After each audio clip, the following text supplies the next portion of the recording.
tarde, amigos e amigas. Uma alegria em nome da Frente pela Economia Verde, Frente Parlamentar pelos Instrumentos Econômicos para a Preservação Ambiental, em nome do conjunto de parlamentares, deputadas e deputados que integram a frente, eu tenho a responsabilidade, nesse instante, de coordenar e coordenar esse webinar sobre a economia verde. Nós vamos ter a alegria de podermos contar com a participação da Maria Neto, que adequadamente irei apresentá-la quando iniciar sua fala, a quem já agradeço muito por estar conosco. Nós teremos o Yuri Rugai Marinho, a quem também saúdo e agradeço a presença. Teremos a participação também do advogado Igor Nascimento de Souza. Está conosco também, representando o conjunto de entidades que apoiam, suportam a Frente da Economia Verde, o nosso Cátilo Cândido, que é o diretor executivo da Abralatas, a quem saúdo, e farei a menção daqui a pouco, Cátilo, das 24 entidades que constituem o apoio à nossa Frente da Economia Verde. Para abrirmos esse evento, eu me permito, de uma forma muito objetiva, traçar com todos vocês um resumo daquilo que tem sido as nossas atividades da frente num período mais curto agora. Não há como ignorar aquilo que foi um momento de proatividade muito positivo, quando a Frente da Economia Verde, junto com outras entidades, com as entidades que a apoiam e junto com outras frentes parlamentares, destacadamente a Frente pela Reciclagem, coordenada pelo deputado Carlos, do Rio Grande do Sul, e a Frente Ambientalista, coordenada pelo deputado Rodrigo Agostinho, do Estado de São Paulo, nós fizemos uma atividade junto aos debates sobre a reforma tributária. E ficamos muito felizes porque aquilo que foi a nossa pregação constante, de que uma reforma que lance a marca para um projeto de país, para dar contornos a que tipo de atividades nós queremos ver priorizada, ela precisaria necessariamente ter uma pegada ambiental, um compromisso com a sustentabilidade. Nós debateremos isso hoje e nós estamos felizes porque no relatório do deputado Aguinaldo Ribeiro, isso lá está presente. Tivemos também uma proatividade importante que me levou a ser o relator da matéria. E a matéria foi debatida na Câmara, votada e aprovada. Foi ao Senado, voltou à Câmara, foi novamente debatida, aprovada, foi sancionada pelo presidente. A proposta de uma legislação sobre pagamento por serviços ambientais. Nós amanhã teremos uma sessão do Congresso e deveremos completar a votação da matéria, que é analisando os vetos que foram apostos. 2 deles já foram derrubados pelo plenário da Câmara e do Senado, em sessão do Congresso Nacional. E amanhã nós deveremos também caminhar nesse sentido, até porque conseguimos um passo muito importante, que foi o próprio governo reconhecer a inoportunidade, e a liderança do governo amanhã indicará pela derrubada do veto sobre o pagamento por serviços ambientais. A par dessas questões, a Frente realizou várias discussões de projetos em tramitação na Câmara dos Deputados, no Senado Federal, acompanhou políticas públicas e foi nesse início do ano, a partir de conversas nossas da Frente, com uma participação destacada do Instituto Abralatas, a quem mais uma vez agradeço na figura do nosso querido Cátilo, que está aqui conosco. Eu gostaria de lembrar que nesses debates conosco também participaram as seguintes entidades e devo, por uma questão de justiça, mencioná-las. ABAço, Associação Brasileira das Embalagens de Aço. ABAS, Associação Brasileira de Aerosóis e Saneamento Sanitários, ABREM, Associação da Recuperação Energética de Resíduos, ABETRE, Associação Brasileira de Tratamento de Resíduos Especiais, ABPEC, toda a Associação dos Produtores de Produtos de Limpeza e Higiene Pessoal, Abracel, Abeólica, Abracel Comercializadores de Energia, Abeólica Energia Eólica, Abralatas, Abramate, Materiais de Construção, ANCAT, Abrelp, Limpeza Pública, a Firjan, a Federação Paulista de Cervejas Artesanais, o IBA, Indústria Brasileira de Árvores, todo o setor de papel celulose, e ALB, Instituto Agenda Brasil, Instituto Lixo Zero Brasil, Nature Invest, Prolata, Ciniem, Sindicato das Indústrias de Estamparia de Metais, Instituto Seiva, Ubrabio, dos biocombustíveis, apoio também da Única. Mencionando, portanto, essas 24 entidades que conosco discutiram, e o seminário de hoje reflete essas prioridades de trabalho que nós teremos ao longo do ano. 1. Acompanhar de perto a reforma tributária, discutindo a reforma para que ela possa desdobrar e concretizar o princípio constitucional que está posto no artigo 170 da Constituição. 2. Acompanhar e saudar esse movimento vigoroso do ASG, tá certo? Que as empresas todas mergulharam nisso para incorporá-lo nas suas práticas empresariais e que nós discutiremos de que forma que nós podemos introduzir isso na legislação.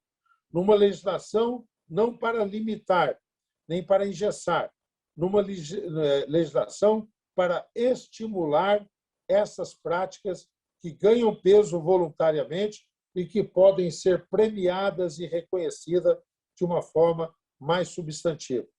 E, finalmente, discutirmos as moedas verdes, aquilo que são os instrumentos que concretizam externalidades. Nós temos um exemplo extraordinário consolidando-se no Brasil, que é a partir da Política Nacional de Estímulo aos Biocombustíveis, envolvendo etanol, biodiesel, bioquerosene, biogás, o RenovaBio, que, calculado com uma máquina de calcular essa exterioridade, é uma coisa fantástica, desenvolvida pela Embrapa em parceria com outras entidades, reconhecida pela ANP, é exatamente esse instrumento que, ao final, nos faz produzir os CBIOS, que já estão sendo comercializados na B3 com um sucesso fabuloso. Então, à frente da economia verde este ano, seguia nos seus trabalhos para acompanhar a reforma tributária, para que ela tenha aquilo que nós chamamos a pegada verde. E tudo que está acontecendo no mundo só nos anima. A Maria Neto, que acompanha isso, o Yuri Rugai Marinho, que acompanha isso também, ou Igor Nascimento Souza, que estuda isso do ponto de vista jurídico, sabe que a China, com esta pegada, fala no seu programa de retomada, que os Estados Unidos, com Biden, anunciam o seu programa de investimentos e dá muita ênfase à questão da sustentabilidade e consolidando diretivas europeias.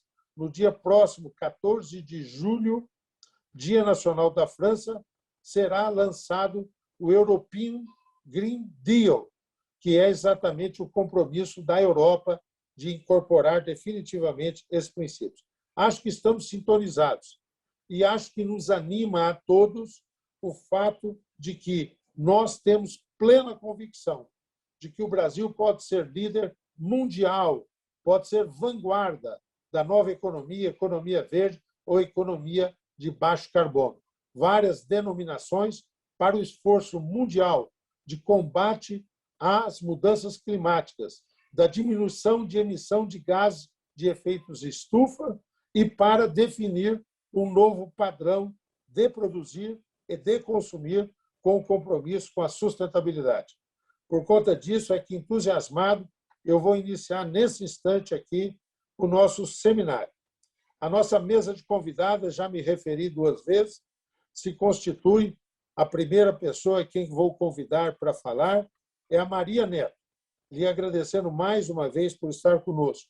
Ela que é diretora de mercados financeiros e especialista em mudanças climáticas do BID, do Banco Interamericano de Desenvolvimento, responsável por supervisionar e desenvolver programas de intermediação financeira público-privada na América Latina, impulsionar investimentos verdes e sustentáveis. Trabalhou também no PNUD, no Secretariado da Convenção Quadro de Mudanças Climáticas. Qualificadíssima, respeitadíssima e querida por todos, a Maria Neto, a quem passo a palavra nesse instante. Muito obrigado, deputado. Para o Banco Interamericano de Desenvolvimento é um prazer estar aqui para compartilhar um pouco a nossa perspectiva dessas tendências, como o senhor mencionava, ASG, né, que são, digamos, na sigla inglesa ISD, em português ASG, que é nada mais que incorporar boa governança socioambiental. A gente vê uma tendência, digamos, o Brasil, para começar, já tinha inovado faz muito tempo. A gente tem uma história no Brasil, inclusive no sistema financeiro, onde o primeiro protocolo verde de bancos tomou lugar já faz quase 20 anos hoje. Nós temos também uma bolsa de valores que criou um índice de sustentabilidade, temos um índice de carbono, e também o Banco Central, que vai falar um pouco mais tarde, tomou uma posição muito inovadora, porque o Brasil foi, na verdade, o primeiro país a regular o sistema financeiro e a considerar como o sistema financeiro deveria integrar os riscos de gestão socioambiental dentro da sua análise de risco. Isso dito, nos últimos anos, eu queria falar um pouco dessa tendência nos últimos 2 anos, a gente vê, na verdade, uma pressão positiva, que eu acho que tem um lado de oportunidade e tem um outro lado de urgência. O lado de oportunidade é que, querendo ou não, a crise Covid, que caiu muito mal e criou uma crise econômica para o mundo inteiro, teve uma tendência interessante no que foi a questão da sustentabilidade. O ano passado, a gente viu o crescimento dos títulos sustentáveis, ou seja, títulos verdes, sociais e sustentáveis, os títulos temáticos, crescerem exponencialmente, na verdade, comparados com outros títulos e outras tendências. O mercado de títulos sustentáveis hoje chega a 1,2 trilhões a nível global.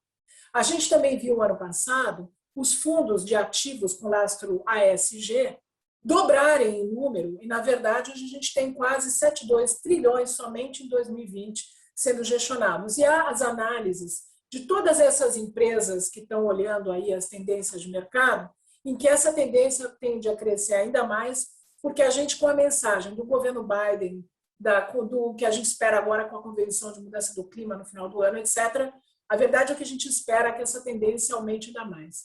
Por que isso e o que a gente vê em torno disso? Na verdade, o que é interessante é que, num momento de crise, e na verdade isso aconteceu também de uma certa forma em 2008, mas hoje muito mais fortemente, os investidores começam a associar boa governança de gestão socioambiental como uma oportunidade de transparência e boa governança em geral e, portanto, associam os ativos, as empresas, os fundos que tenham um critério de gestão de risco socioambiental como mais atrativos, mas também como mais sérios, mais transparentes e mais resilientes. Então, isso é um tema interessante de ver que, no momento de crise, esses fundos e esses tipos de investimentos tiveram uma subida. Por outro lado, a gente tem o senso de urgência, né? As convenções, a Convenção de Mudança do Clima diz que os governos têm que ter metas para baixar suas emissões de gás de efeito estufa até 2030 a zero, neto, mas zero, né? As empresas começam a sentir essa pressão dos seus próprios acionários, então a gente começa a ver mais e mais empresas, bancos, fundos de investimento, mercados, também nos mercados de valores, valorizando essas metas, e há uma pressão do mercado. Não obstante, onde é que a gente vê coisas que têm que ser conversadas e que a gente precisa ajudar a tratar, né? Se os bancos começam a ser demandados a tratar essas questões de riscos e, sobretudo, os riscos climáticos, né, que o Banco Central também vai conversar aqui, que é um tema novo, né, porque a gente sempre olhava os riscos socioambientais de curto prazo, mas como nos ativos totais do sistema financeiro, né, ou nos ativos totais do sistema, inclusive, de mercado de capitais, a gente considera esses riscos climáticos e qual é o custo disso aí. Então, tem esse senso de urgência, né? E qual que é o problema que a gente vê com isso? O mercado, de um lado positivo, foi crescendo por essa demanda dos próprios investidores associando governança. O sistema financeiro de capitais tem que começar a considerar cada vez mais esses riscos e tem que começar a promover divulgação e transparência com relação a esses riscos. Então, impactos positivos, oportunidades, mas também riscos e urgência. O problema que a gente vê com isso tudo é que foi um mercado que foi crescendo bottom-up. Tem um potencial muito grande, mas também tem um problema. Ele foi se desenvolvendo de forma muito fragmentada. Então, a gente tem um problema ainda em que, em todos os debates que o Banco Interamericano tem tido, por exemplo, com bolsas, não só no Brasil, com a Nasdaq, com a Luxembourg Stock Exchange, com a London Stock Exchange, um grande problema que a gente tem é a monetização do valor não financeiro do ativo verde, ou seja, o impacto verde, ou a gestão socioambiental por trás, por exemplo, desse ativo, significa um entendimento mínimo de quais são os estándares, os padrões, as taxonomias que vão ser seguidos, né? O mercado foi se desenvolvendo, a gente vê tendências na Europa, ISO, a Associação Internacional de Mercados de Capitais, ICMA, para os títulos sustentáveis, vem tentando também promover padronização, e a gente vê também uma busca de padronização no Brasil interessante, tanto por parte dos reguladores do sistema financeiro, a CVM, o Banco Central, etc., como a Bolsa também, a Ambima e a própria Febraban tentando promover boas práticas. Não obstante, nesse mar de taxonomias e de oportunidades, também o investidor, o emissor no mercado, a entidade que quer participar, pode se confundir e ter dificuldades. Então, a segurança jurídica é a necessidade de começar a entender melhor como navegar esse mar, sem necessariamente, como o senhor mesmo dizia, ter que ser um sistema top-down, porque, no final, um emissor, por exemplo, no mercado de capitais, se ele vai emitir lá na Europa e vão ter taxonomias europeias já desenvolvidas, não é necessariamente melhor ter taxonomias top-down diferentes no Brasil. Mas de que forma, por outro lado, ajudar a esses emissores saberem que quando eles estão emitindo algo verde ou estão investindo em algo verde, de fato é verde. Então, o que a gente vê hoje é uma oportunidade muito grande, mas também um crescimento, no fundo, de fragmentação que precisa passar a ser estandarizado, que precisa ter maior padronização e que a gente precisa promover maior transparência e comparabilidade para dar mais segurança a esse mercado que está crescendo. Tanto aqueles que querem participar com projetos, com investimentos, como para os investidores, para terem segurança de que naquilo que eles estão investindo vai haver um resultado sustentável. Eu paro por aqui para a conversa que a gente vai continuar. Quero agradecer muito essa intervenção, essa indagação final sua. Ela é a pergunta, né? Como essa normatização ela pode evoluir para criar parâmetros que por todos sejam reconhecidos e como é que ela consegue ser, imagino eu, generalista a ponto de dar confiabilidade, mas não tão detalhista que possa enquadrar ou acabar fazendo aquela expressão, repetindo a expressão que eu iniciei, engessar o processo, tá, Maria? Eu acho que é. E os dados que você nos colocou mais uma vez são de um volume fantástico aí de títulos já manuseados. Nós fizemos um levantamento sobre as chamadas moedas verdes, né? São essas diferentes denominações, e nós chegamos a 31 experiências bem constituídas já em diferentes lugares, deve ter muito mais, que é uma coisa para a gente cotejar. Mas a pergunta da Maria, a quem agradeço mais uma vez, já fica fixada aí para nosso decorrer. Ela mencionou o Banco Central, quero reiterar que às 3h45 nós teremos aí a participação do presidente do Banco Central, Roberto Campos Neto, junto conosco. E passo, sem mais delongas, ao Yuri Rugai Marinho. O Yuri é sócio-diretor da ICOM Soluções Ambientais, empresa de consultoria e regularização ambiental, formado na nossa USP Largo de São Francisco aqui, mestre em Direito Ambiental, tá certo? e consultor do Instituto O Direito por um Planeta Verde, Waterloo Global Science Initiative. Então, são coisas realmente que vão bem no escopo daquilo que nós estamos debatendo hoje aí. Bem-vindo, Yuri, por favor. Obrigado, deputado. Agradeço também o convite da Abralatas. É um prazer estar aqui com esse grupo. Boa tarde a todos, ou bom dia, boa noite, dependendo de onde estejam aí no mundo.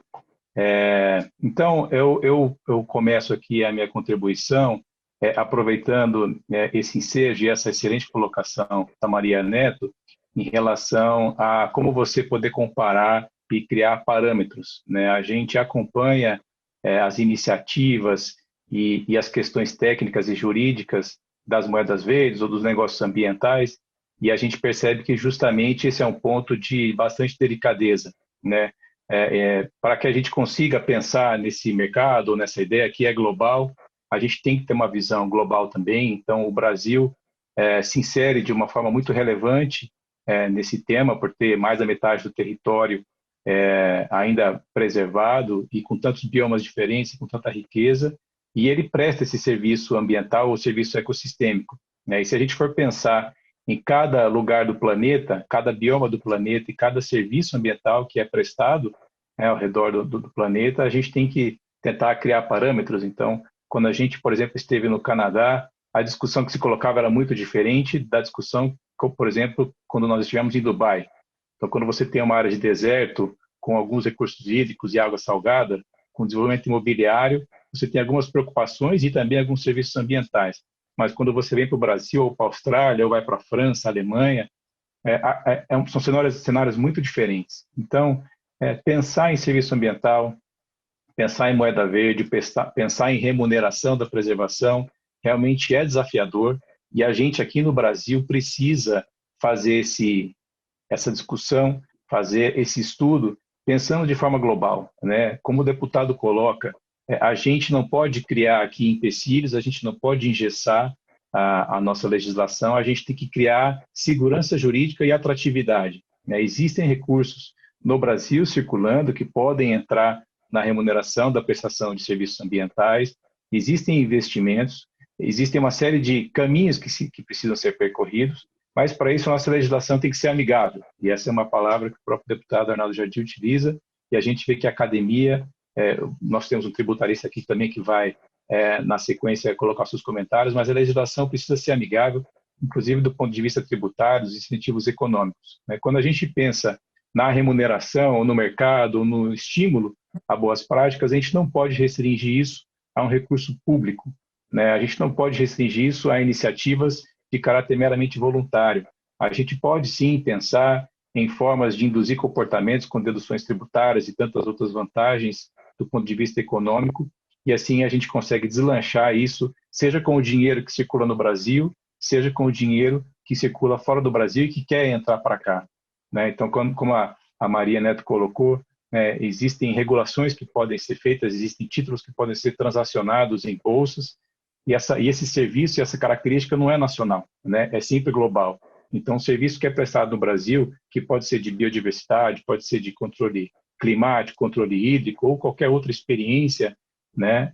Ele é prestado sempre de forma global, o mundo inteiro se conecta. Então, você tem o deserto do Saara com suas consequências aqui na América, você tem a Amazônia com todo o controle climático, em todo o continente, também fora do continente. Você tem as queimadas que também impactam todo o planeta. Então, pensar em moedas verdes é pensar nos serviços ambientais, é pensar nas características de cada atividade, e a gente precisa reconhecer o prestador de serviço, né? Se a gente pensar que o Brasil há séculos presta serviços ambientais e a nossa instituição que cria as CNAEs foi no ano passado que prevê o CNAE de preservação ambiental como serviço, a gente consegue ter clareza que nós estamos ainda um pouco, infelizmente, atrasados em reconhecer esses serviços, né? Quem dirá as características tributárias desses serviços, as características econômicas desse serviço, quem é o pagador, quem é o recebedor, né? Então, no momento em que agora a gente passa a digitalizar o nosso comportamento, digitalizar as informações, tokenizar os nossos dados,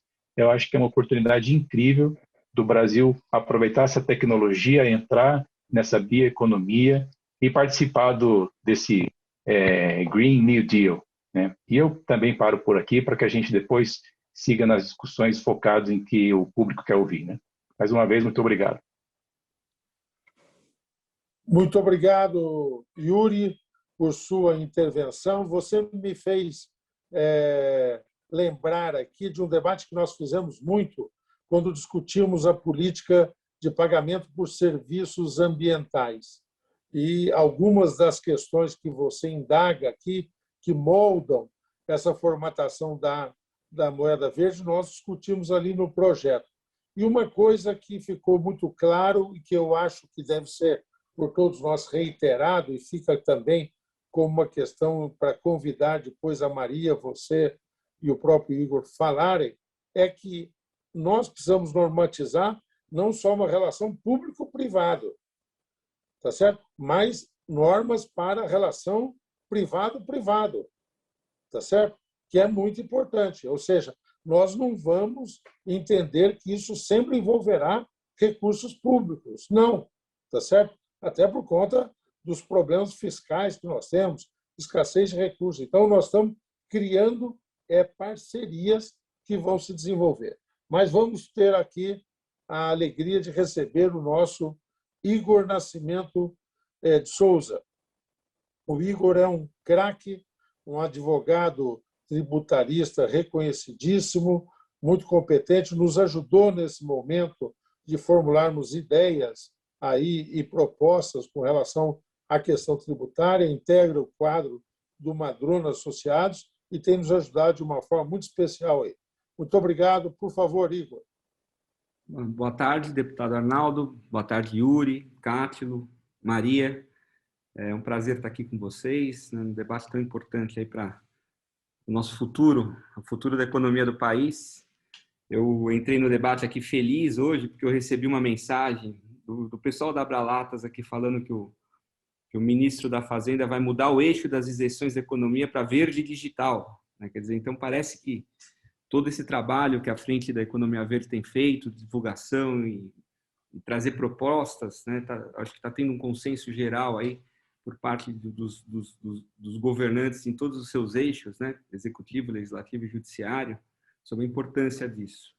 E o tributário tem um fator aí fundamental, né? O Yuri já teve a oportunidade de falar, as normas isentivas de tributação, elas são normas indutoras do comportamento, né? Então, toda vez que o Estado abre mão de alguma arrecadação, por menor que seja por isenção, por imunidade, ou mesmo a criação de um sistema menos complexo de tributação, mais simples, enfim, ele induz um comportamento, né? Então, é importante, quando se fala em economia verde, que essa indução venha junto com a questão tributária. Dentro disso, a gente tem trabalhado aí fortemente para trazer propostas, né?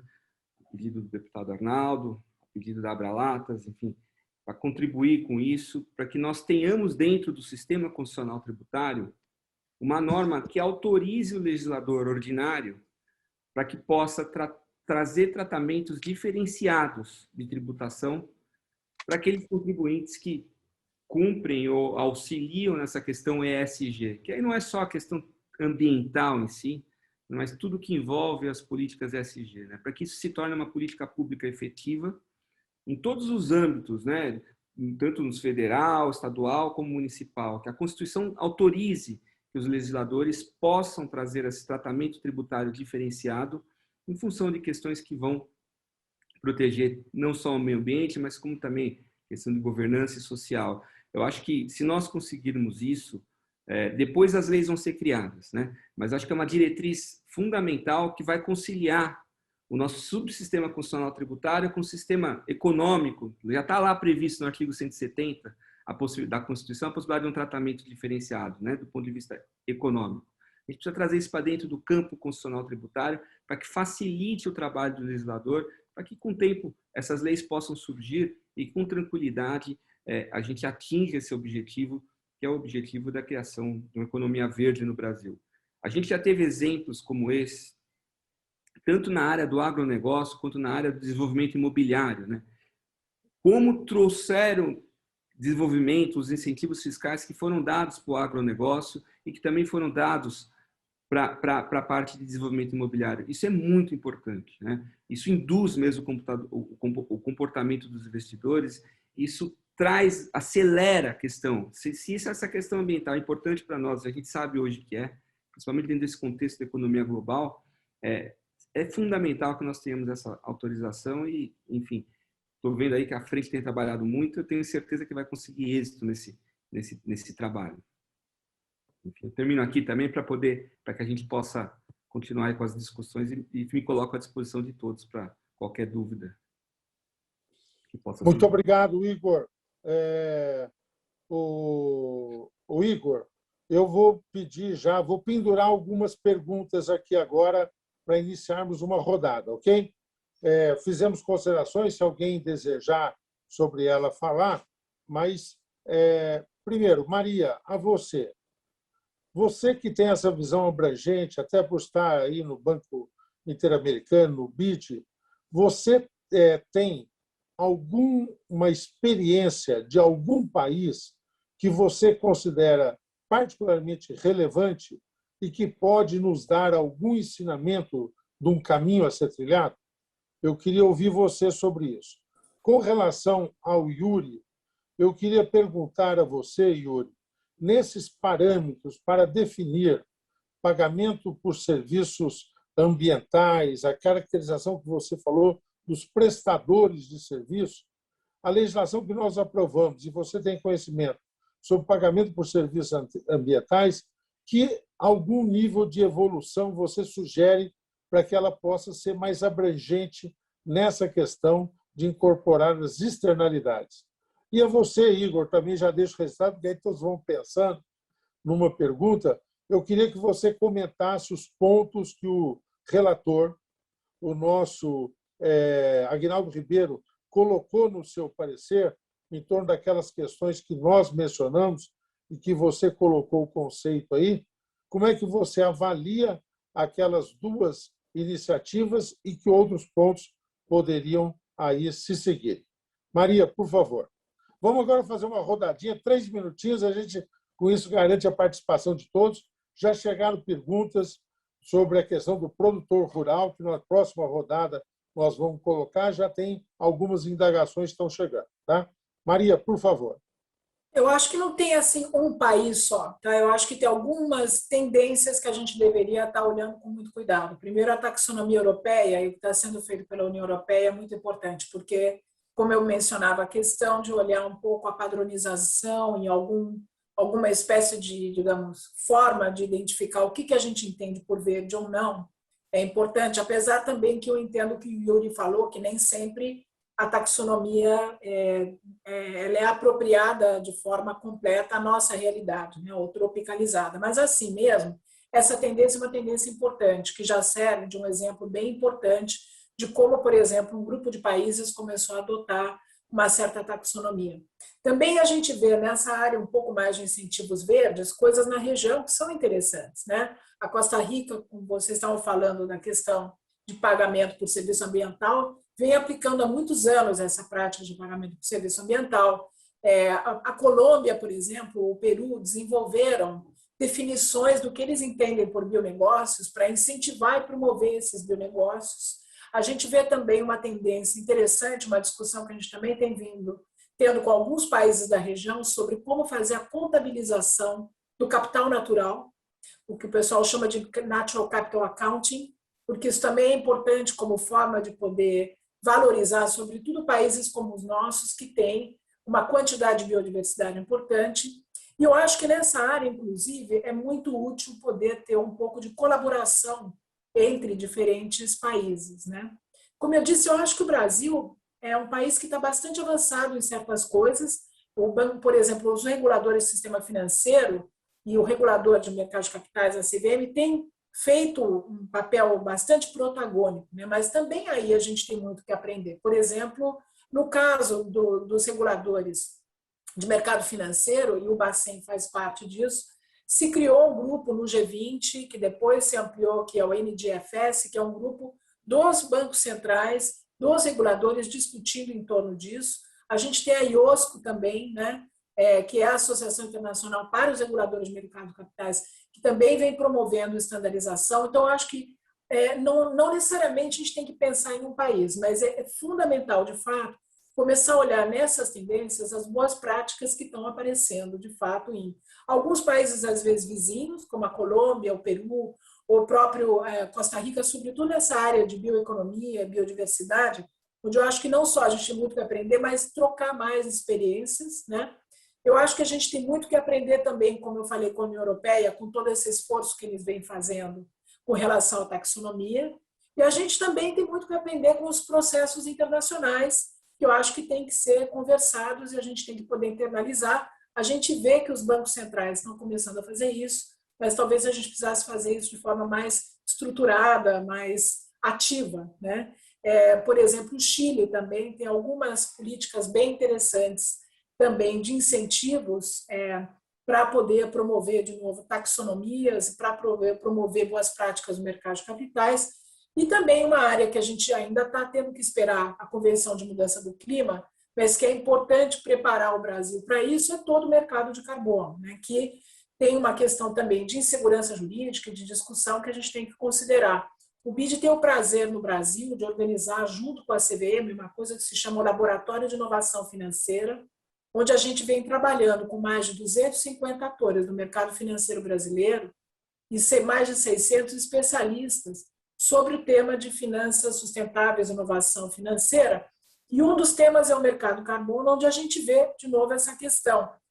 Pouco conhecimento, na verdade, de todos os marcos que existem, a gente tem tentado fazer educação, na verdade, financeira sobre isso, mas a questão da certeza jurídica também tem que acompanhar o que vai acontecer, né? Se sai um resultado lá em Glasgow com o artigo 6 para criar um mercado carbono, como é que o Brasil vai estar preparado para rapidamente poder adotar e ter a nível local isso adequado? Como o senhor bem explicou, a questão não é só necessariamente de incentivos, que é muito bom, né? O Brasil tem vários exemplos, por exemplo, as debêntures incentivadas verdes, que foi um esforço muito interessante, que a gente também teve o prazer com o LAB de aprovar com o decreto 10.387, é o tipo de coisa que a gente pode começar a promover. Mas, além disso, também, como o senhor bem disse, entre os próprios privados, às vezes não tendo clareza sobre as regras do jogo, pode haver incertezas jurídicas lá na frente que questionam o ativo, né? No fundo, o que a gente quer? A gente quer criar um novo ativo verde, um novo asset class, né? Para poder fazê-lo, a gente tem que ter certeza da qualidade desse ativo ser realmente verde, mas também ter uma certeza jurídica do reconhecimento dele. Obrigada. Maria, eu que agradeço, uma resposta muito substantiva, abrangente. Você foi adiante, disse que não tem um país, mas tem experiências localizadas com aspectos distintos que devem se somar. Eu confesso a você que não sabia do Laboratório de Inovação Financeira. Eu fiquei muito ansioso para conhecer mais isso, vou lhe procurar. Nós vamos pedir ao final, o Guilherme que está nos ajudando aí, ele vai colocar o site novo da nossa Frente da Economia Verde. Estou respondendo também a uma pergunta que chegou, perguntando já sobre essa gravação, onde ela vai estar disponível, desse debate, dessas apresentações, comentários. Nós vamos ter no site e, para quem nos enviar também o e-mail, nós poderemos remeter isso também. Tá? Mas já penduro a pergunta na sua próxima, Maria, que é você dar um foco mais nas empresas, tá certo? A ESG nas empresas, a quantas anos, e com isso você estará respondendo também a perguntas de 3 participantes aqui, mulheres, a Vitória e outras 2, que perguntaram sobre a questão das empresas, que ritmo está a implantação. Yuri, por favor. Obrigado, deputado. Em relação ao avanço da Lei 14.119, eu acho que foram muitos, né? Em primeiro lugar, alguns estados do Brasil já tinham normas estaduais que, de alguma maneira, criavam parâmetros ou criavam regras de PSA. Curioso que não necessariamente esse termo era utilizado, né? Então, você tinha pagamento por serviços ambientais, remuneração ambiental, diferentes nomenclaturas, e não tinha necessariamente o conceito também de serviço ambiental, serviço ecossistêmico, o que é o pagamento por serviços ambientais, a modalidade de contrato.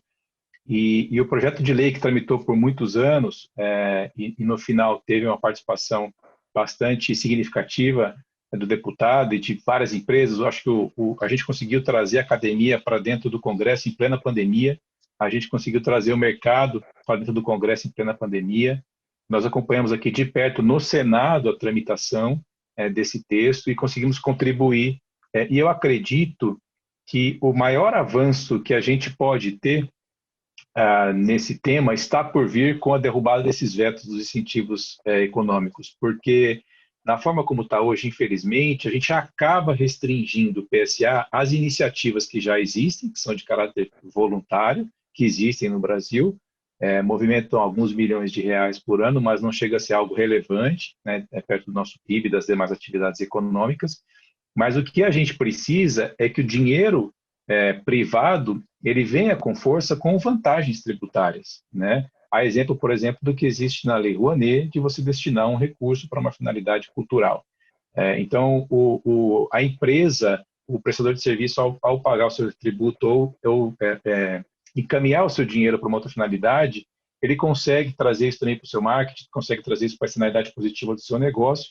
E se a gente tiver isso do ponto de vista ambiental, a gente vai conseguir a empresa canalizando os seus esforços para finalidades ambientais, remunerando pessoas que prestam serviço. Então, eu acho que é importante a gente ressaltar isso. Está sendo prestado serviço há séculos no Brasil e nunca ninguém recebeu por isso, ou, na verdade, nunca ninguém não, mas alguns receberam, mas os recursos são irrisórios. Para a gente ter uma ideia real, no estado de São Paulo, a previsão, né, que existia há poucos anos de pagamento, que não chegou, inclusive, a ser concretizado, era de um recebedor receber R$300 por ano por nascente, né? Esse é um valor aproximado que ele estaria recebendo. Mas para ele se candidatar a receber esse recurso, ele teria gastos que eram superiores aos R$300. Então, uma matrícula, por exemplo, atualizada que ele tivesse que emitir, ele poderia gastar aí R$50, R$60.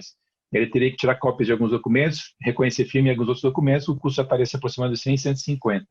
E ele teria que abrir conta bancária, alguns recebedores não têm, né, meio rural, não estão bancarizados, enfim, e depois teria que eventualmente contratar uma assessoria, de forma que o recurso, se ele participasse, ele estaria perdendo dinheiro.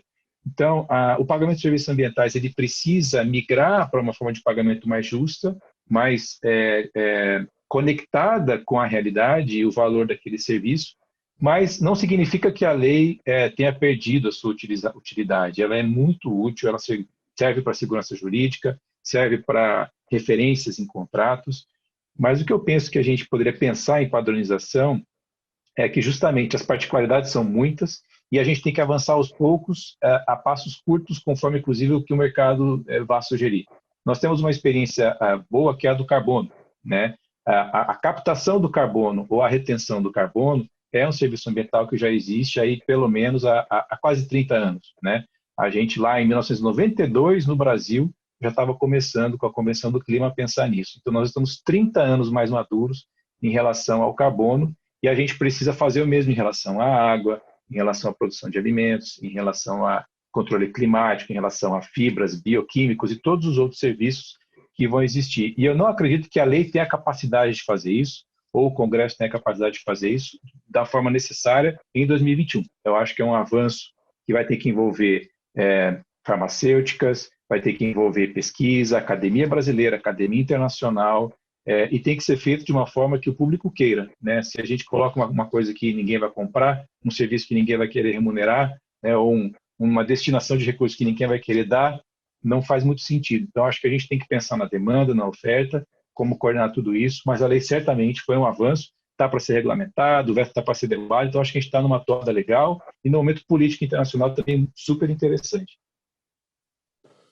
Muito obrigado, Yuri. Yuri, você já abriu um pouco esse caminho, mas depois, na outra rodada, aprofunde um pouco mais para o produtor rural, oportunidades de reconhecimento do pagamento por serviços ambientais. O produtor já tem uma série de considerações, você sabe, de legislação que tem que cumprir, reserva legal, APP. Então, que oportunidades, você que nos ajudou na elaboração, se abre para o produtor rural? É uma das perguntas que chegou aqui com força aqui na nossa rodada e muitos participantes. Aliás, nós estamos com um número espetacular de pessoas nos ouvindo, ótimo de quantidade e espetacular do ponto de vista de qualidade. Pessoas que são pessoas do setor, que são desta questão, que lidam com isso no seu dia a dia. Como o Igor, que nos ajuda aí na reflexão sobre a reforma tributária e a pegada verde aí, Igor. Por favor. Arnaldo, sobre a proposta, né, o parecer do deputado Aguinaldo Ribeiro, a incorporação aí das sugestões da frente parlamentar, né, no relatório, acho que eu vi com muita alegria, Arnaldo. Eu acho que o fato de estar lá é o começo, né? A possibilidade de ter esse tratamento tributário diferenciado para as questões ambientais é um bom começo, revela a importância e o reconhecimento do parlamento, né, sobre a importância disso para a sociedade.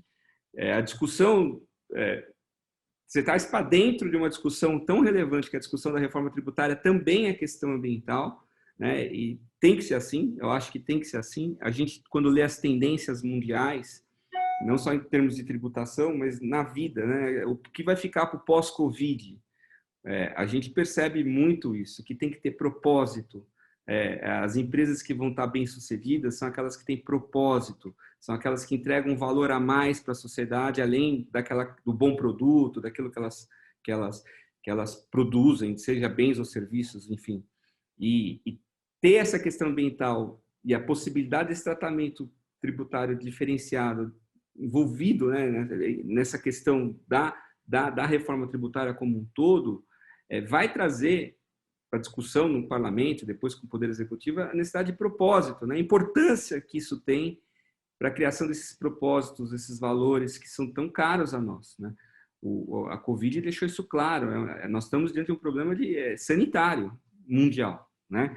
E talvez se nós tivéssemos mais preocupados ou com mais recursos voltados para essa questão sanitária e talvez com incentivos fiscais envolvidos, o impacto pudesse ter sido menor. Enfim, é uma necessidade para a sociedade e eu acho que o deputado Aguinaldo Ribeiro viu isso de uma forma muito positiva e eu estou feliz com o resultado. A gente celebrou muito aqui, né? A gente não sabia que viria, teve sugestão nossa de todo o grupo aqui de trabalho e que bom que foi inserido e agora vamos ver como é que vem as discussões internas dentro do Congresso e também com o Poder Executivo, né? Hoje, como eu falei, eu vi com muita felicidade a manifestação do ministro da Economia. Não estava esperando e veio, né? A gente sabe que não é fácil conseguir isso, porque o Estado vai abrir mão de arrecadação,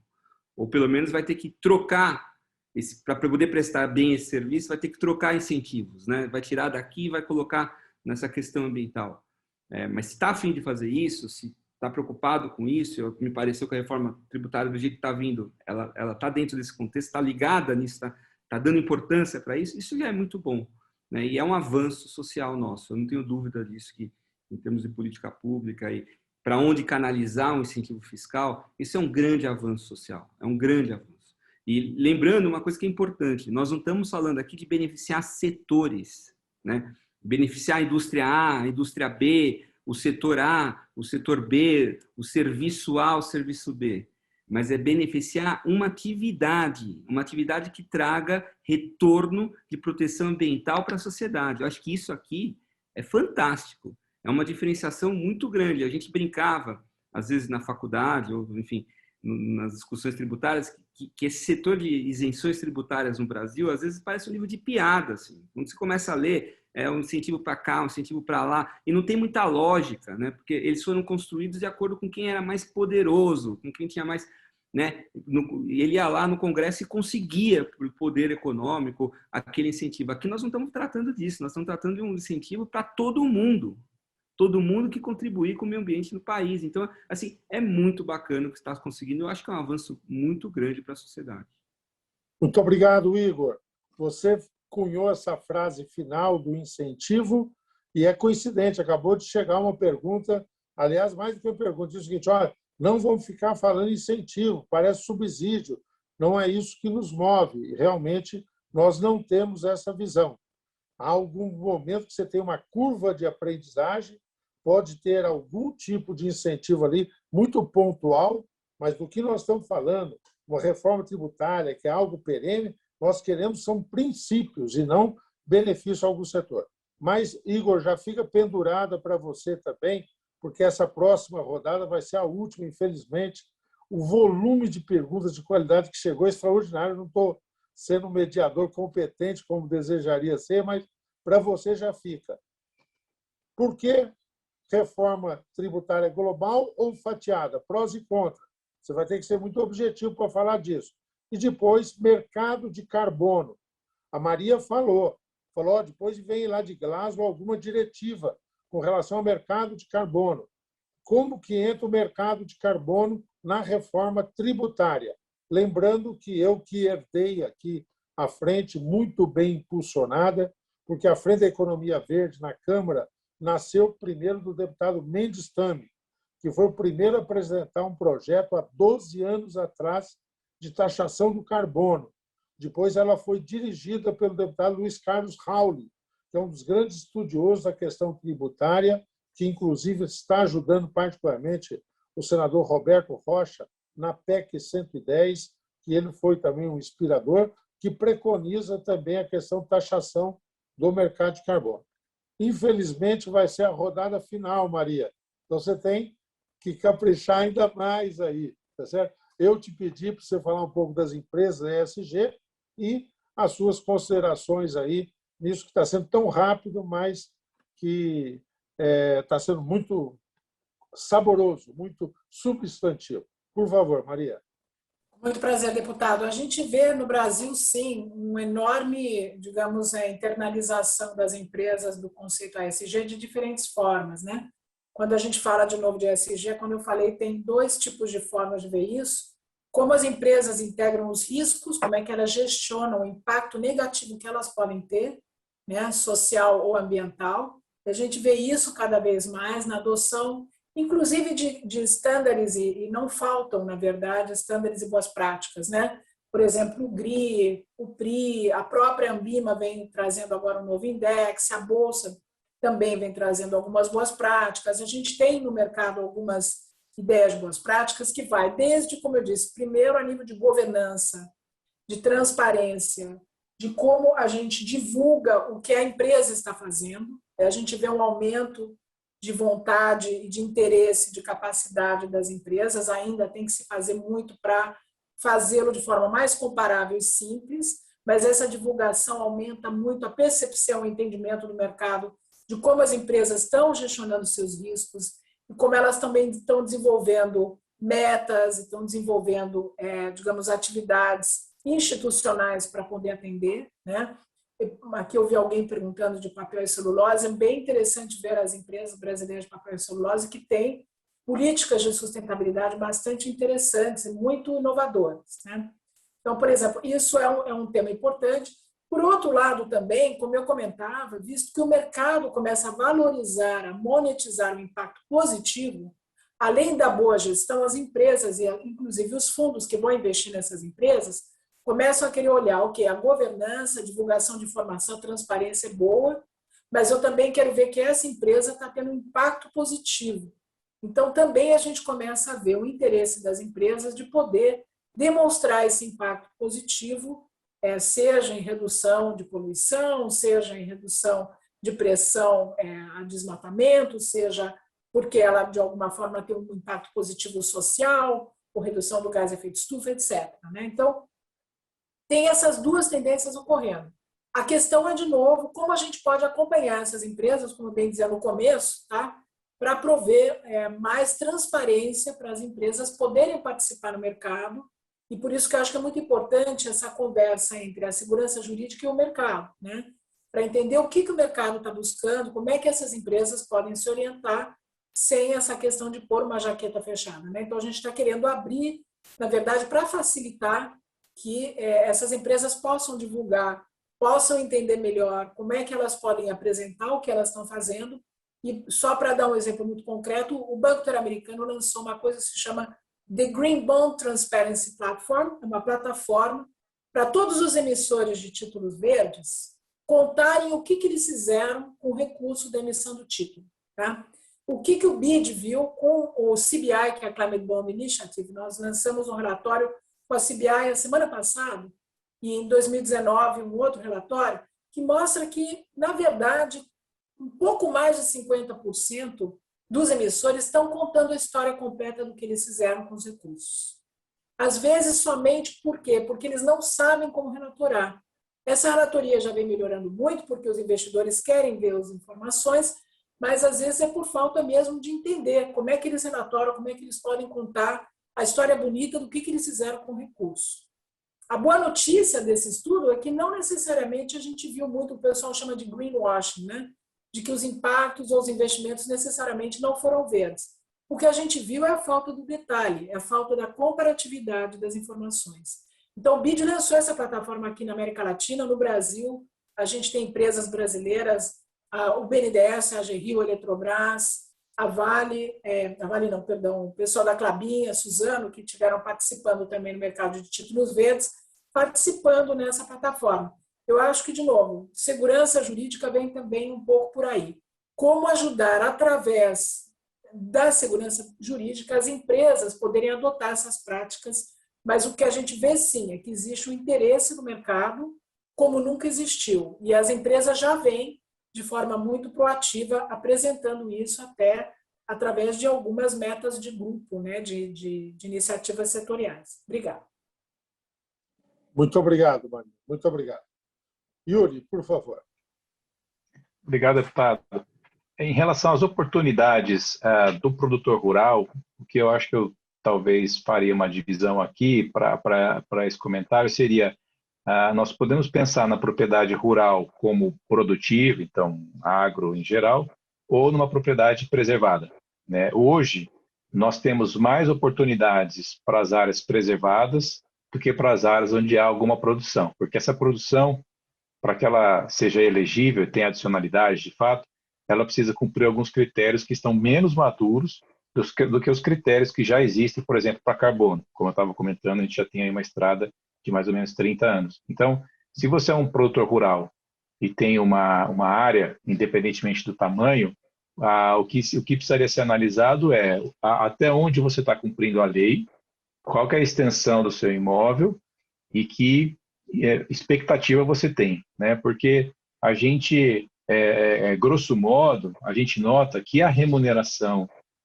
por um serviço ambiental ou por uma compensação ambiental, ela pode ser até 10 vezes menor do que a remuneração da soja, do tomate, do milho ou do gado, né? É claro que existem oscilações até consideráveis da rentabilidade de cada negócio e também da rentabilidade de uma compensação ambiental ou de uma remuneração por serviços ambientais. Mas, via de regra, nós ainda estamos vivendo um momento em que o serviço ambiental ele tem um valor agregado menor do que o agro como um todo, né? Mas a gente, pouco a pouco, vai caminhando para uma situação em que, invariavelmente, isso vai se inverter, porque a pressão que existe sobre o meio ambiente ela é crescente ao longo dos anos e os ativos ambientais eles reduzem, né? Nós temos alguns biomas, como a Mata Atlântica, que durante um tempo se regeneraram, né? Foi um dos poucos biomas brasileiros que cresceu em área preservada, mas esse ano, por exemplo, 2021, saiu recentemente já a notícia de que a Mata Atlântica voltou a se reduzir, né? O desmatamento aumentou de novo.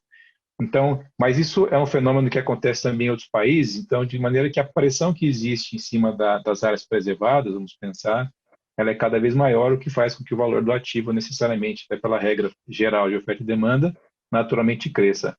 Nos últimos 20 e poucos anos, o valor das áreas preservadas, pelo menos no estado de São Paulo, cresceu aí quase 900%, né? Então, é um valor considerável acima da valorização das áreas produtivas, inclusive.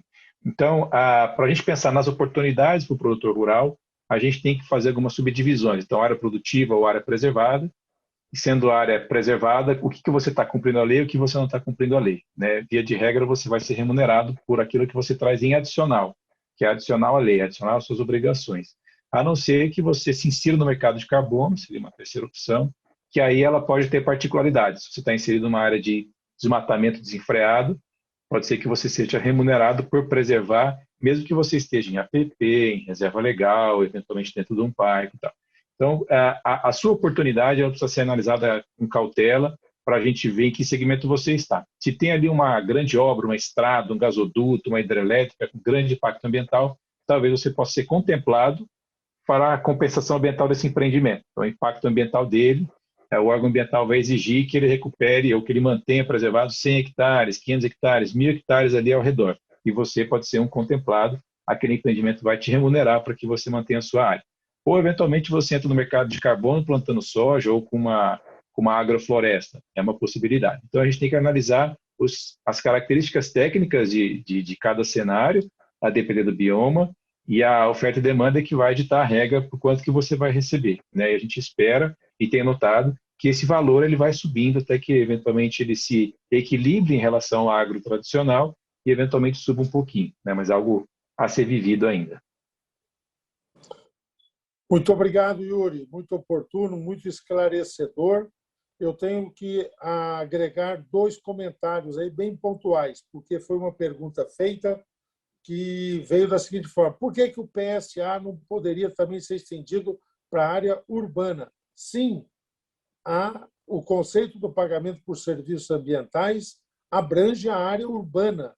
Serviços como a própria disposição de resíduos, cuidado em cursos d'água em área urbana e outras questões que tais, não só o pagamento por serviços ambientais, nós fizemos questão de que ele contivesse ali o reconhecimento, por exemplo, a paisagens cênicas, como também um bem natural a ser preservado. Então, sim, vale também para a área urbana. E o segundo ponto para aduzir é que a Frente da Economia Verde, que acompanhou a tramitação do PSA, acompanha também a regulamentação.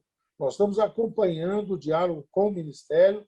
Amanhã, quando a Câmara e o Congresso Nacional encerra a análise dos vetos e tomará uma resolução, então isso cria o quadro definitivo para a regulamentação, que nós vamos acompanhar e que muitas das perguntas feitas aqui, além dos comentários da Maria, do Yuri e do Igor, vão nos ajudar muito nesse trabalho. Tá? Passo a palavra agora ao Igor Nascimento de Souza e já deixamos aquela pergunta aí, é uma pergunta difícil, 2 minutos para falar, mas tá certo. Reforma tributária fatiada, geral, queremos ouvi-lo, Igor. Arnaldo, essa é a pergunta de $1 bilhão, né? Acho que não tem uma resposta, vamos dizer assim, certo ou errado aqui, né? O que existe, o nosso sistema tributário, ele é bom, ele não é um sistema perverso. Quando eu tive a oportunidade de trabalhar no Canadá, eu conheço bem o sistema de lá, conheço bem o sistema de vários países na Europa, enfim, o nosso sistema ele não é perverso, né? Existe um problema de cultura, de educação tributária do brasileiro, que com o tempo, isso é governança, é transparência, tem muito a ver com o que a Maria Neto está falando aí, que com o tempo está melhorando e melhorando muito, né? Devido a programas que foram implementados pelos entes tributantes, fazendas estaduais, Receita Federal, enfim, de melhor controle sobre a base de arrecadação. E você vê, o Everardo Maciel começou isso lá atrás, há muitos anos atrás, né? E o resultado a gente começa a ver agora. Então, demora, essas coisas demoram. Eu para ser muito sincero, em função disso, Arnaldo, eu não sei se o nosso sistema pode ser testado adequadamente. Eu acho que tem ajustes que devem ser feitos. Tem muito simplificação de apuração de impostos, unificação de tributos, tudo isso está no nosso projeto de reforma tributária. Mas não são ajustes, eu acho que esses ajustes não são ajustes tão grandes e podem ser feitos de forma fatiada. A meu ver, eu acho que a nossa Constituição de 88 para cá ainda tem pouco tempo, essa que é a verdade. Os programas de educação tributária dos contribuintes, sejam eles pequenos, médios, grandes, estão começando a fazer efeito agora. Essa questão de governança e transparência está vindo forte também agora, e isso envolve apuração e pagamento de impostos também, né? Então, eu acho que com tudo isso, nesse movimento que existe na sociedade, mas alguns pequenos ajustes de reforma, que eu acho que são necessários, já vai ser suficiente para que a gente amplie a arrecadação sem que os contribuintes sintam muito o peso dessa arrecadação. Eu acho que isso é importante, né? Então, eu acho que precisa diminuir alguns ajustes, simplificar algumas apurações de impostos, reduzir o volume de obrigações acessórias que existem hoje para os contribuintes. Com essa simplificação, unificação de impostos, a gente vai conseguir isso. Isso já é um grande avanço.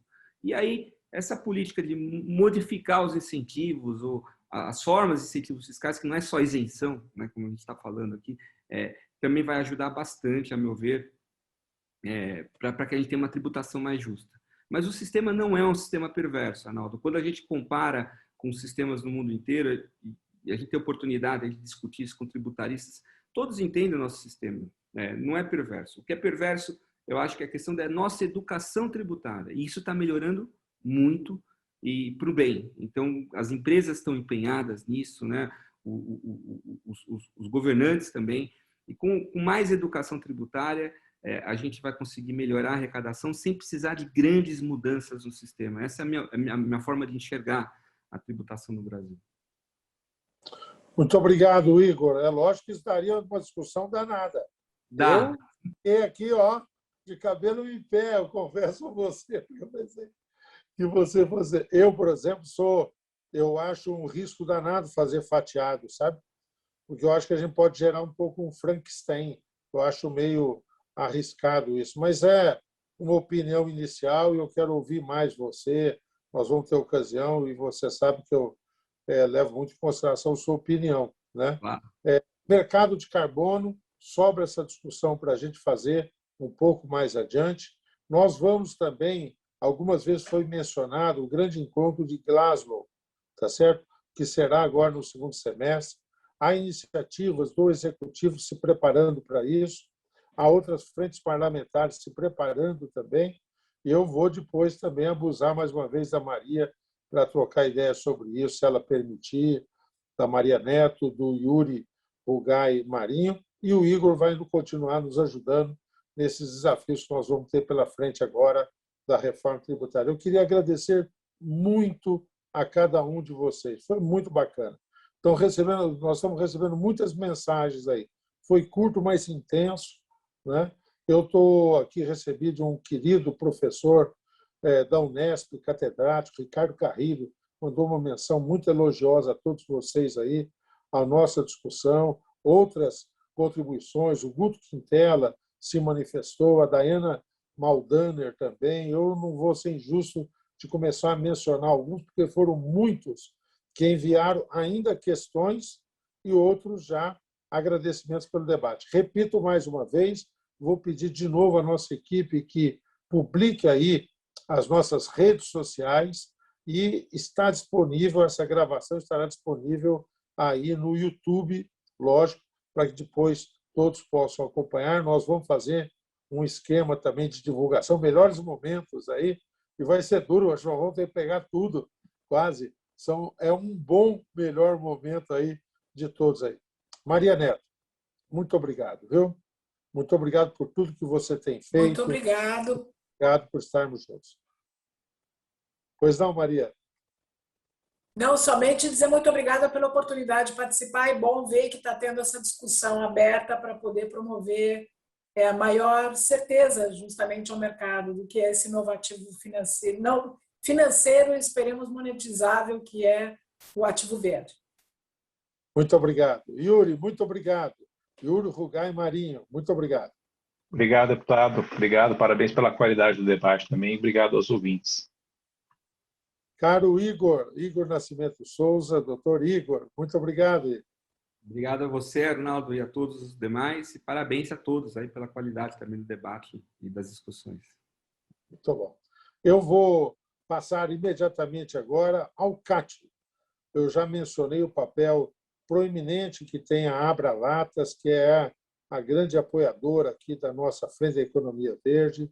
E o Cátio não só apoia, mas é coautor, corresponsável, dirige a Frente da Economia Verde, a meu pedido, me ajuda demais. Muito obrigado, Cátio. Queria ouvi-lo um pouco para falar aí das entidades, falar do nosso plano de trabalho, e o Cátio é quem introduzirá o nosso próximo palestrante, vai fazer uma fala, que é o Roberto Campos Neto, diretor do Banco Central. Por favor, Cátio.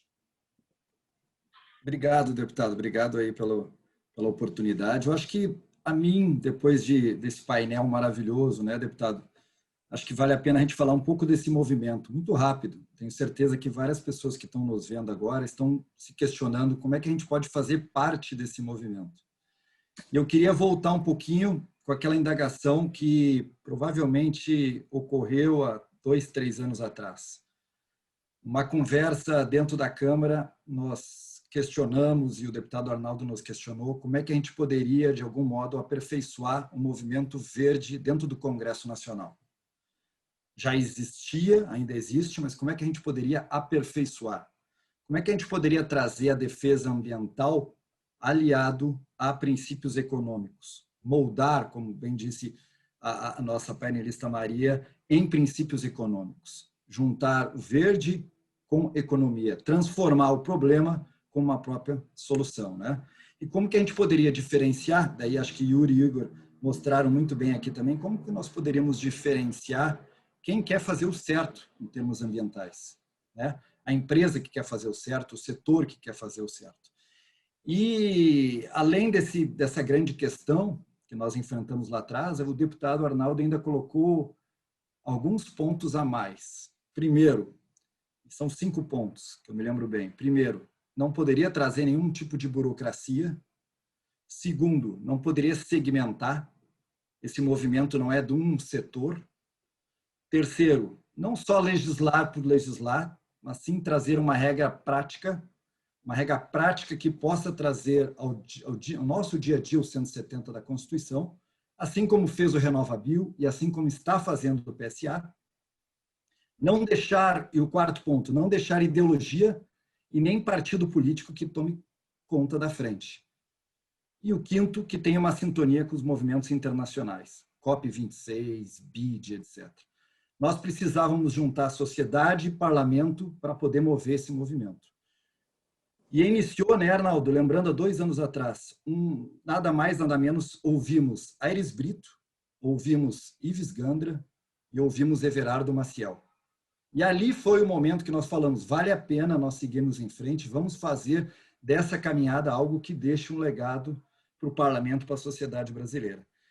Então, acho que está cada dia, e depois dessas 24 entidades parceiras que nos apoiam, Arnaldo, na frente parlamentar, e tenho certeza que esse número vai aumentar, cada dia mais nós notamos um profissionalismo desse tema, cada dia mais nós estamos nos aproximando do que o Arnaldo sempre chamou, e eu acho que é um legado do próprio mandato do deputado Arnaldo Jardim, que é, de fato, montarmos um Green Deal brasileiro. Nós já temos o europeu e agora é preciso fazer o Green Deal brasileiro. Então, acho que é com muita satisfação que eu assisto esse primeiro webinar. Lembrando a todos, né, Arnaldo, terão outros ainda esse ano, esse é apenas o primeiro. Nós temos um site pronto para todos acessarem. Nós vamos fazer agora um movimento junto com outras entidades, um movimento nas mídias sociais. É super importante divulgar, dar voz a esse movimento.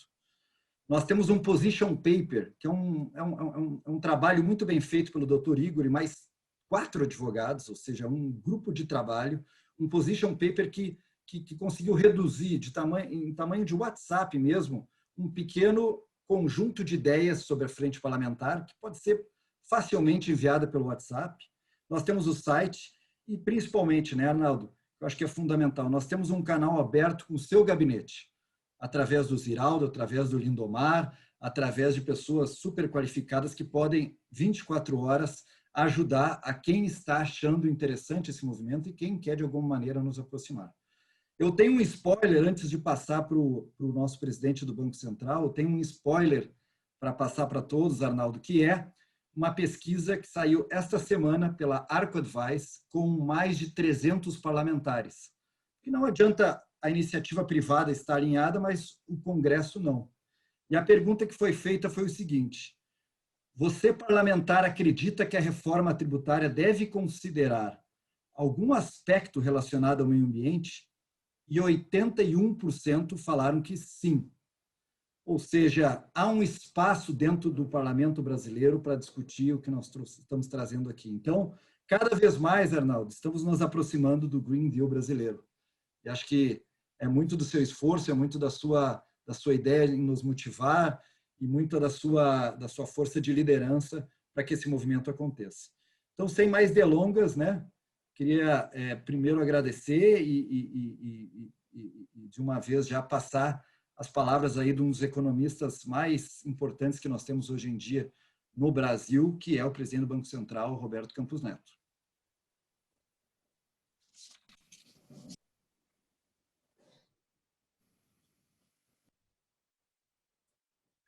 Boa tarde a todos. Queria começar agradecendo a Frente Parlamentar da Economia Verde, agradecendo ao deputado Arnaldo Jardim pela oportunidade de estar com vocês. Vou puxar aqui uma apresentação. Pronto. Acho que estão todos vendo a apresentação.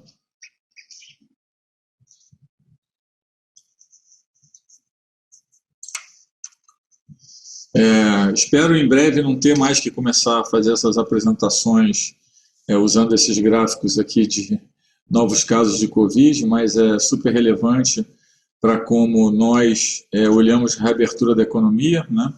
Então, importante ver o que tem acontecido. Nesse gráfico não estão os países asiáticos, que é exatamente onde a gente está vendo hoje um novo aumento de casos. Então, a gente está vendo aí um recrudescimento na Ásia, começou na Índia, espalhou agora para alguns outros países asiáticos. Isso, inclusive, já está mudando algumas projeções de crescimento na Ásia, especialmente na Índia. No Brasil, a gente vê um aumento leve no número de casos nos últimos dias.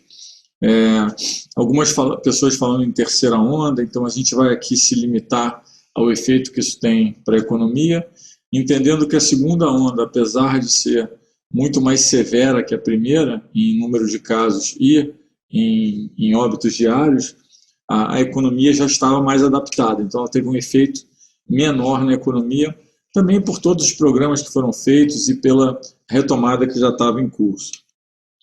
Quando a gente olha em termos de vacinação, hoje no mundo, a gente vê que alguns países recentemente aceleraram muito a vacinação, muitíssimo. Foi o caso da China, por exemplo, que chegou a vacinar num dia mais de 15 milhões de pessoas. A Alemanha também, a Europa, que estava um pouco para trás na vacinação, começou a vacinar um número de pessoas bem maior, bem mais rápido. E a gente vê que nos países desenvolvidos de uma forma geral, principalmente no caso dos Estados Unidos, que é o mais emblemático, começou a ter uma sobra de vacina. Em alguns casos, os países têm uma dose, uma quantidade de dose contratada muito maior do que o que vai ser preciso. A gente consegue ver aqui, por exemplo, o exemplo do Canadá e da União Europeia. Então, assim, a gente começa a entrar numa fase de redistribuição de vacina para o mundo emergente, uma redistribuição mais intensa. A gente fez um gráfico aqui com os dados do Ministério da Saúde, né? A diferença da linha preta e da linha pontilhada vermelha é o que a gente tinha feito, né, de estimativa de oferta, lembrando que a gente assume que tudo que está sendo colocado, né, no site do Ministério da Saúde, ele é aplicado, né, rapidamente. A gente tinha colocado uma defasagem de 1 a 2 semanas. O que a gente tem notado na prática é que essa defasagem entre o envio das vacinas e a aplicação, envio para os estados e municípios e a aplicação, ela está um período um pouco mais prolongado, está um pouco acima de 20 dias. Isso faz com que você tenha um pequeno descolamento entre a linha preta e a pontilhada. Além disso, a gente teve um problema com o IFA, né, durante umas semanas atrás. Isso fez com que a vacinação fosse um pouco mais lenta, mas a gente tem distribuídas em maio mais de 30 milhões, uma expectativa de distribuir em junho 40 milhões, então a gente acha que a linha pontilhada alcança a linha preta, que era a estimativa original nossa. Aqui a gente fez já uma conta, olhando tudo que tem de dados sobre grupo de risco e como que isso está distribuído. A gente vê também claramente no gráfico da direita que se a gente supor uma proteção 14 dias após primeira dose e segunda dose, olhando os microdados de países onde a vacinação está mais avançada, a gente consegue ver claramente esse movimento de reabertura, né? Então, a gente trabalha com esses dados porque é importante, né, categorizar, né, e quantificar como que vai ser a abertura, quando vai ser a abertura e o que acontece, né, nesse movimento de abertura. Falando um pouco de crescimento mundial, a gente vê claramente que China é uma exceção, né? Foi o primeiro país onde teve a contaminação, né? Teve uma queda do PIB mais rápida que os outros, mas uma recuperação muito mais rápida, teve um movimento de distanciamento social mais rápido e mais dirigido logo no começo, e tem uma recuperação muito maior do que os demais países, com alguns países como o Reino Unido, ainda muito longe do nível pré-Covid, né? A área do euro, de uma forma geral, bastante longe ainda do pré-Covid, e os Estados Unidos já recuperando a níveis pré-Covid e com uma expectativa de crescimento dos Estados Unidos muito forte para esse ano. A gente está vendo aí umas revisões de expectativas muito fortes, inclusive incorporando novos programas fiscais, né? Então a gente vê aqui mais à direita o PIB dos Estados Unidos, o crescimento dos Estados Unidos, a recuperação forte, essa parte de investimento, sem contar estoque, subindo muito, que é a linha laranja, e o PIB da China, como eu mencionei, foi uma exceção aí nesse movimento dos países aí na recuperação da pandemia. Olhando já um pouco mais o mundo emergente, a gente vê que esse PMI, que é basicamente um índice da parte de manufaturas, o Brasil teve uma recuperação muito rápida, com uma expectativa de queda no número de casos e com uma injeção de dinheiro, uma injeção de recursos grande.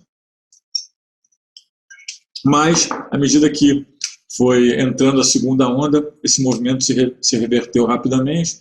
Teve algum elemento também de ruptura nessa parte de supplies, ou seja, nessa parte de insumos. A gente olha vendas no varejo também, figura um pouco parecida. O Chile com uma movimentação mais forte na ponta, que foi essa liberação da antecipação, da retirada do dinheiro de fundos de pensão, né, e a Colômbia também com uma recuperação mais forte na ponta. O Brasil com uma recuperação, piorou um pouco na segunda onda e agora ensaia uma recuperação novamente. Olhando o que custou, né, a pandemia em termos de PIB, comparando, né, 2020, a queda de 2020, com os 2 anos subsequentes, 2021 e 2022, a gente vê que o Brasil tem uma relação muito boa em uma queda menor e uma recuperação, mesmo com uma queda menor, uma recuperação robusta. A gente vai falar um pouco de PIB mais à frente, mas assim, a gente vê que os agentes econômicos revisando o crescimento do Brasil para cima, inclusive algumas revisões de alguns bancos grandes que saíram hoje, já acima de 4%, mesmo levando em consideração uma probabilidade de um aumento de casos aí que a gente tem visto nos últimos dias. Super importante também falar do que foi feito, né? Então a gente vê o Brasil fez e a gente olha muito a linha azul, que é o que é acima da linha, né? Então a gente vê muito o tamanho dos pacotes de diversos países. No mundo emergente, o Brasil foi um dos maiores, né, pacotes, com 9,1% do PIB. Né? Lembrando que quando a gente olha a linha cinza, né, que a gente chama de abaixo da linha, são aqueles programas tipo o Pronamp, aquele programa de garantia de empregos. Então, assim, são outros programas de crédito, ou programa de crédito misto ou crédito direcionado. A gente compara o azul, que é mais fácil, né, de comparar entre os países, que é o que realmente teve de gasto fiscal. A gente vê que o Brasil foi um dos melhores do mundo emergente, mas quando a gente vê no mundo desenvolvido, onde os países têm bastante mais espaço fiscal, foram feitos pacotes muito grandes. Os Estados Unidos lidera de forma absoluta, com 25,5% do PIB. Começamos a ver alguns questionamentos mais recentes, se isso não é um exagero, se de fato a eficiência marginal de fazer um pacote tão grande, ela de fato ela existe. Algumas pessoas começando a falar que isso gera um movimento de reprecificação de inflação, e a gente vê isso, né, a reação disso nos mercados. O que sobra disso é uma dívida muito grande, né? Em geral, o mundo se endividou muito, né? O mundo vai sair disso com quase 100% da dívida, 100% do PIB de dívida, quando a gente pega a média mundial. A gente vê o Brasil aí como destaque no mundo emergente, como um país que vai sair dessa crise com o pior nível de endividamento. Por isso que a gente tem batido tanto na tecla da disciplina fiscal, a tecla de fazer aí tudo que precisa ser feito, entendendo as consequências e o que e o que o governo precisa fazer para atender as pessoas mais necessitadas durante a pandemia, mas ressaltando que a gente tem uma situação de dívida que é bastante frágil. Perdão, quando a gente olha aqui na direita, a gente vê que o mundo emergente que a linha vermelha saiu de uma situação de dívida de 37, 38, que está arrumando agora, né, em 2021 para 70% de dívida. Então, assim, foi um movimento de dívida muito grande e um movimento e uma quantidade de dívida nunca antes vista na história, em termos nominais, com um fator de risco maior, porque você tem essa dívida que foi emitida a uma taxa baixa e a um prazo longo maior, né? Quando a gente olha o mundo desenvolvido, a gente vê também que o nível de dívida está muito alto, voltou inclusive a níveis acima da Segunda Guerra Mundial. Como a dívida tem sido um montante da dívida dos países tem sido um fator muito relevante para os investidores, a gente tentou aqui fazer um gráfico que quantifica isso. Basicamente, a gente tem dois grupos de países aqui. Um grupo de país mais endividado e um grupo de país menos endividado. Então, o grupo laranja, que é o grupo menos endividado, a gente vê que o apetite a risco dos investidores, logo após o choque inicial da pandemia, ele volta bastante rápido, quase em linha com o mundo desenvolvido, com as economias avançadas. E, né, o segundo grupo dos países mais endividados, que é essa larinha laranja mais clara, ele não só não volta, como a distância dele em termos de apetite a risco para o grupo que tem a dívida menor é a maior distância registrada nos últimos muitos anos, né? Então, a gente vê de fato que essa crise ela tem um fator de diferenciação dos mais endividados para os menos endividados em termos de apetite a risco dos investidores. A parte de condições financeiras é basicamente o que os governos conseguem fazer em termos de injetar liquidez. Então, se a gente fala que a gente criou condições financeiras favoráveis, é basicamente um ambiente de liquidez que gera o crescimento econômico. O que a gente consegue ver aqui, basicamente, é que, com exceção dos Estados Unidos, o mundo desenvolvido fez muitas medidas, mas as medidas, na verdade, o que elas conseguiram fazer foi recuperar, né, as condições de liquidez perdidas durante a pandemia. Em poucos casos, você teve condições financeiras muito melhores do que o período pré-pandemia, com exceção dos Estados Unidos, um pouco o Japão. No mundo emergente isso quase não aconteceu, é muito raro. E o que a gente vê é que o efeito apesar de não ter conseguido condições financeiras em níveis pré-pandemia, a gente tem um efeito nas curvas de juros, a gente começa a ver aí uma variação nas taxas de juros de 10 anos de subida, que é o mundo precificando um pouco esse custo, né, dessa dívida nova que foi emitida. Inflação implícita subindo em quase todos os países. A gente tem escutado muito sobre esse tema no Brasil, vou falar um pouco mais adiante, mas tem sido um fenômeno mundial impulsionado, né, por essa grande volume, né, em termos de recursos fiscais, dos planos fiscais, e mais o impulso monetário que foi dado de forma coordenada com o fiscal por grande parte das economias no mundo. Em termos de prêmio de risco, nós vemos que o Brasil, de fato, junto com a África do Sul, é uma das curvas de juros mais inclinadas. Isso está muito ligado àquele gráfico de dívida que nós vimos anteriormente. Então, você tem uma situação de dívida muito mais frágil, que faz com que essa taxa de juros longa seja muito mais alta. Lembrando que o importante para projetos que de fato são projetos estruturantes de longo prazo, o que importa é a curva de juros longa, não é a Selic, né? Selic pode estar baixa, mas quando você vai tomar um dinheiro longo, você vai pagar os juros longos. Então, assim, é importante entender que o Banco Central controla essa parte curta e aí tem um prêmio de risco, tem uma curva de expectativas que é aplicada, né, na taxa termo, na taxa de juros, que faz com que você tenha essa inclinação de juros. O Brasil, na inclinação dos 2 anos contra os 5, teve uma melhora recente, não porque o longo caiu, e sim porque iniciou o movimento de aperto monetário. Em relação ao PIB, muito se discutia se o crescimento ia ser em V, se não ia ser em V, se ia ter uma recuperação, se não ia ter recuperação. O que a gente consegue ver, basicamente, é um início de uma recuperação em V muito acentuada, com uma suavização, e depois você tem aí a expectativa, entrou a expectativa da segunda onda, que deu uma suavização adicional, mas quando a gente olha os números mais recentes de expectativa de crescimento, estão já acima desse número que nós colocamos aí de 3,52, inclusive Nós, no Banco Central, estamos rumando aí também a uma expectativa de 4%, e a gente já vê no mercado até algumas casas falando de números acima de 4%, mesmo levando em consideração esse aumento que a gente pode ver aí nos próximos dias no número de casos. Os dados anedóticos muito em linha com o que nós estamos dizendo, um crescimento de consumo de energia elétrica mais alto na ponta, a gente mediu esse último mês comparado e ajustou, né, fez todos os ajustes, dá uns 7, 8% de crescimento de consumo, a gente vê a parte de veículos, todo o dinheiro que circula na economia, através de cartões de crédito, ou seja, esses dados todos estão mostrando essa recuperação mais forte na ponta aí.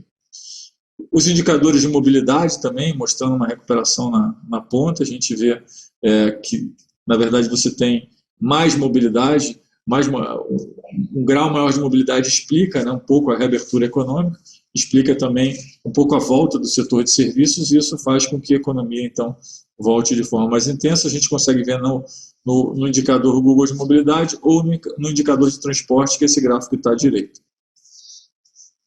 Confiança do consumidor, os dados de confiança que estão saindo na ponta também já mostrando uma volta após a queda de confiança com a segunda onda. Então, assim, nós entendemos, obviamente, o risco de você ter aí, novas curvas ascendentes de contaminação, mas o que o mercado, o que os dados de confiança estão dizendo é que as pessoas entendem que a economia de alguma forma se adaptou e que a gente está vendo números melhores. Quando a gente olha esse gráfico da direita, de confiança do consumidor por faixa, a gente vê que a recuperação foi bastante desigual, né? Então, a gente tem a classe mais alta, né, com maior confiança, né, porque é exatamente a classe de trabalhadores que ou consegue fazer trabalho remoto, ou teve uma atividade que não foi tão afetada, e essa parte informal, essa parte de serviços, que foi muito afetada, você vê que a expectativa demorou mais. E curioso que a gente olha esse último dado na linha pontilhada que saiu na ponta, e você vê que essa classe mais, esse nível mais baixo, começou a subir também, o que mostra de fato, o que corrobora com a nossa interpretação, que de fato serviços está crescendo com essa abertura na ponta. Então a gente precisa aguardar aí para ver se de fato esse é um movimento que vai ser duradouro ou se ele pode ser interrompido, né, por um aumento no número de casos. Lembrando que a gente entende que, comparando a segunda onda com a primeira, mesmo com o aumento do número de casos, a economia se adaptou de forma mais saudável. A inflação, a gente tem dito bastante, tem conversado bastante sobre inflação. A gente vê uma inflação alta que vai subir, né, quando a gente olha 12 meses. Tem um efeito sazonal de trocar, né, uma inflação muito baixa no ano passado por uma mais alta. Então, é o que a gente chama de efeito base. Isso vai fazer com que os números subam bastante. A gente tem a alimentação no domicílio subindo muito, né, um pouco por esse movimento de commodities, movimento de comidas, né, de alimentos no mundo inteiro, junto com uma injeção de renda muito grande do auxílio emergencial. A gente vê aí um pico muito, um crescimento muito elevado em alimentação a domicílios, com uma volta mais recente. A gente vê a parte de serviços bastante bem controlada, provavelmente vai ver agora um pequeno aumento, mas a gente acha que parte disso já está incorporado. Então a gente tem uma figura de inflação onde a gente vê claramente que teve um efeito de commodities, e como a moeda brasileira se desvalorizou, você tem um efeito do preço de commodities em reais, que acentuou muito esse movimento. No passado recente, o que a gente vê é um movimento de câmbio mais estável, com um pouco de equilíbrio de fluxo, através dessa melhora na percepção da balança comercial, então você tem uma entrada de fluxo, e também uma estabilidade em grande parte dos commodities. Minério de ferro subiu um pouco mais e caiu. A gente tem, por exemplo, a parte do boi mais ou menos estável. A gente vê na China a parte de suínos caindo forte nos últimos dias, então nos leva a crer que a gente encontrou aí um platô nesse preço. Então, isso, de certa forma, traz uma notícia boa, ainda que não confirmada, para a expectativa dessa parte de alimentos. Olhando países emergentes e vendo esse efeito da alimentação, foi um efeito bastante global, com raras exceções. A gente vê aí que Obviamente o Brasil e a Turquia foram exceções porque a moeda desvalorizou muito junto com o aumento de preço de alimentos, mas a gente vê que em grande parte a gente teve uma inflação de alimentos rodando mais alta do que a média do passado. A gente fez aí um índice de base 100 saindo de janeiro de 2020 para mostrar exatamente isso. E aqui na esquerda a gente vê como que os mercados precificam isso. Então, você tem uma variação na taxa de juros de 5 anos que está em linha com essa história que nós estamos vendo de um mercado precificando, um mercado antecipando, né, um movimento de correção de juros na frente. Olhando commodities, impressionante o que acontece com o minério de ferro. A gente colocou de novo um gráfico com base 100 para comparar todos, saindo de janeiro de 2020. A gente vê a parte do Brent que caiu e recuperou muito rapidamente, e grãos e metais subindo bastante, né? A gente mencionou isso. Estamos falando aí de movimentos na magnitude de 50%, 70%, 80%. Em alguns casos, dependendo do intervalo que você olha, acima de 100%. Esse é um movimento de alta de preço muito grande.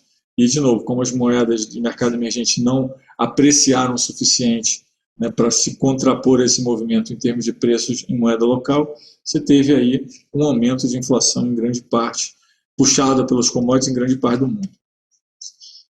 Quando a gente olha o núcleo da inflação, a gente vê uma informação curiosa. Esse último dado dos Estados Unidos, onde o núcleo saiu bastante elevado, por até algumas razões mais pontuais, colou no núcleo brasileiro. Então a gente vê o núcleo da inflação dos Estados Unidos comparado com o Brasil, e quando a gente olha o Brasil comparado com outros países, a gente vê, né, de novo, saindo de uma base 100 de janeiro, que o Brasil, obviamente, subiu como outros países, mas não é, ao contrário da Turquia ou de alguns outros países, não é uma coisa que salta aos olhos como uma ruptura, né? Então a gente, de novo, tem ressaltado isso, mas, obviamente, o Banco Central tem estado muito atento a esse processo de disseminação da inflação e como que isso afeta as cadeias.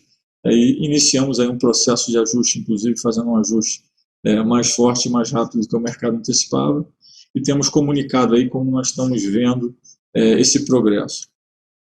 Expectativa inflacionária também subindo bastante na ponta no Brasil, inclusive os prazos um pouco mais longos subindo também na ponta.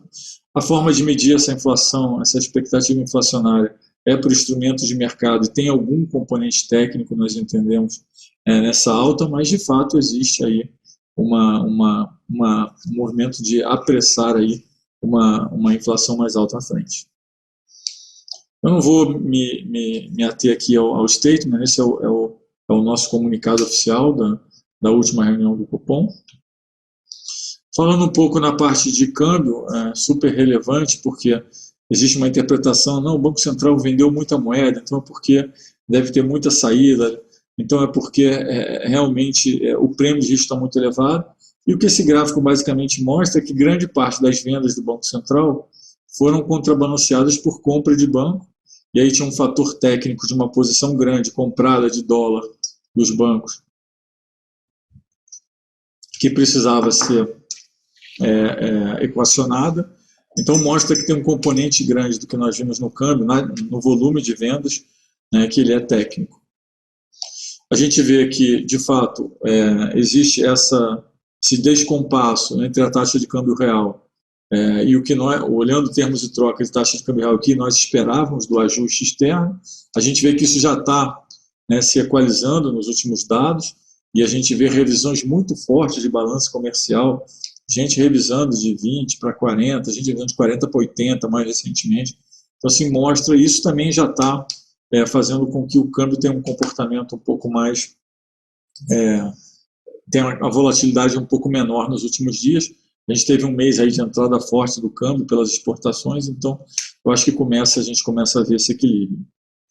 O saldo de crédito cresceu muito em 2020, lembrando que nós fizemos um pacote de medidas de liquidez e de capital para sustentar esse crescimento de crédito, entendendo que era importante manter esse ritmo na pandemia.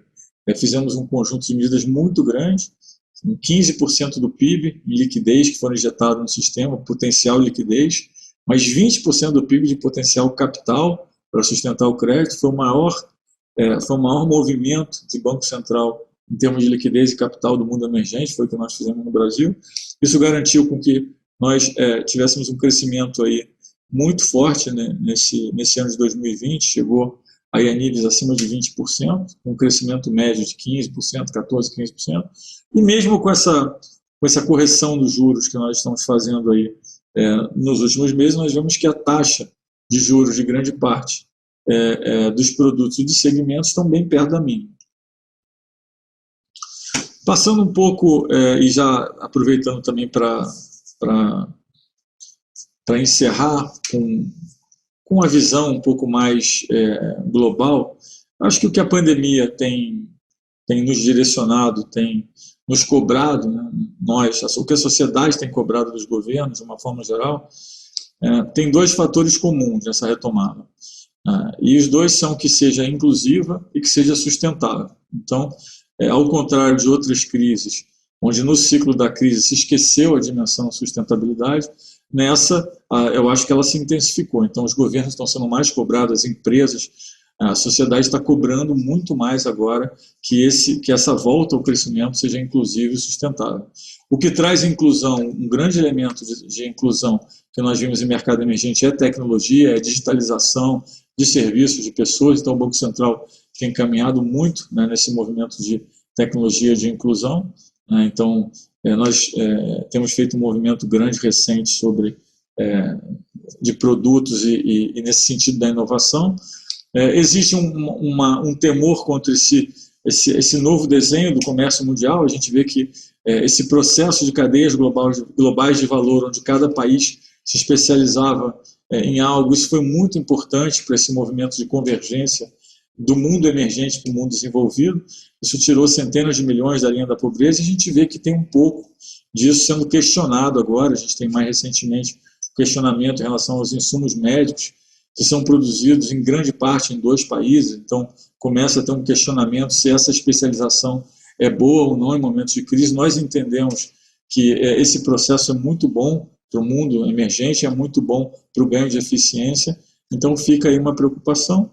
Entendemos que existe um movimento de reprecificação de juros frente a todo esse estímulo que tem sido dado às economias pelos bancos centrais, pelos governos de uma forma geral, mas ainda entendemos que nós vamos viver aí com um ambiente de juros baixo e uma liquidez relativamente alta. Passando um pouco para a nossa agenda de tecnologia, que é uma agenda muito importante. Eu não vou ter tempo de falar de todos os projetos, tudo que a gente tem feito. Essa parte de economia verde tem sido fundamental para a gente. Toda essa parte de sustentabilidade está na agenda em várias dimensões. Eu vou me ater aqui a dizer que o natural seria, durante a crise, ter freado alguns projetos, ter se dedicado aos projetos simplesmente de enfrentamento à pandemia. A gente tentou fazer as duas coisas, não paramos nenhum projeto em nenhum momento. Nós fizemos os projetos da pandemia, os projetos de crédito, para deixar o sistema de crédito, vamos dizer assim, funcionando de forma saudável. Ao mesmo tempo, seguimos andamento em todos os outros projetos da agenda BC-REST. Vou me ater aqui na sustentabilidade, uma vez que estamos falando aqui de economia verde. O Banco Central, inclusive, tem sido reconhecido por esse programa de sustentabilidade. Recentemente, até saiu um ranking dos países G20. O Banco Central, o Brasil tem o segundo Banco Central mais verde do G20, né? E a gente acha que ainda tem muita coisa para fazer. A gente lançou uma agenda de sustentabilidade muito ampla, e não é só climática, a gente fala da parte socioambiental também, com muitas parcerias, né? Parcerias que foram desenvolvidas com políticas de direcionamento, políticas de preservação, com todo um ângulo de supervisão para ter certeza que a alocação de recursos é feita em compasso com o que nós entendemos que é uma atividade sustentável, toda uma parte de regulação que direciona recursos para atividades de forma mais sustentável. Aqui a gente pode destacar alguns pontos importantes, como, por exemplo, essa revisão de política de responsabilidade socioambiental, a redução do impacto do meio ambiente, incluir o tema do RSA, desenvolvimento de relatórios. De novo, eu não vou ter tempo aqui para falar sobre tudo. As parcerias, foi muito importante entrar no NGFS, que é um fórum onde se discute isso no âmbito financeiro. A gente também fez um entendimento aí com o CBI para fazer missão ou para estar mais perto, coordenando emissões verdes. Criação de linha financeira de liquidez sustentável, inclusão de crédito de sustentabilidade para seleção de contrapartes, ou seja, direcionar o recurso para isso. Lembrando que a gente agora precisa olhar o sistema como um todo, então é preciso ter essa construção de testes de estresses, incluindo riscos climáticos. E o mais importante, né, como os estrangeiros dizem, é o disclosure, ou seja, é você ter informações para que o progresso possa ser verificável. Então, nesse ponto, a gente fez aí um grande conjunto de medidas para ampliação de coleta de informações sobre riscos socioambientais. Na parte de regulação, fizemos um aprimoramento da gestão de risco, né, e aí, de novo, voltando àquele tema de olhar como um todo a coordenação. O TCFD, né, que é basicamente, vamos dizer assim, um marco do início do que foi feito, e da onde a gente precisa chegar em termos de finanças sustentáveis. O Bureau de Crédito Verde, que nos coloca basicamente na fronteira aí da inovação nesse tema, lembrando que isso faz com que nós, de fato, não só estejamos falando de ambições, mas, de fato, tem recursos, tem medidas concretas, palpáveis, para que essa alocação seja feita de forma mais sustentável. Toda uma parte de regulação, a gente tem agora a Consulta Pública 82, que vai olhar essa parte de gerenciamento de riscos. A gente tem também esse aprimoramento das regras de gerenciamento de riscos. De uma forma geral, a gente olha esse ângulo de riscos e de disclosure, ou seja, de riscos e de produção de dados, como um instrumento muito importante para analisar o progresso do projeto. Temos também a Consulta Pública 86, que é essa parte de regra de divulgação de informações sociais, ambientais e climáticos, e aí a gente tem o início do que nós entendemos que é esse guideline, esse guia aí, de uma atuação sustentável para as instituições financeiras. Então, eu vou terminar aqui passando uma mensagem aí de otimismo. Eu acho que nós estamos vendo aí uma recuperação extraordinária da economia frente a tudo que aconteceu, com revisões de crescimento para cima. Primeiro trimestre mais forte do que nós esperávamos, segundo trimestre provavelmente, pelos dados anedóticos que temos até agora, mais forte também. Queria agradecer muito, passar de volta aí, agradecer a frente parlamentar de Economia Verde, passar a palavra de volta aí para o deputado Arnaldo Jardim, agradecendo a oportunidade aí de estar com vocês. Muito obrigado, um abraço.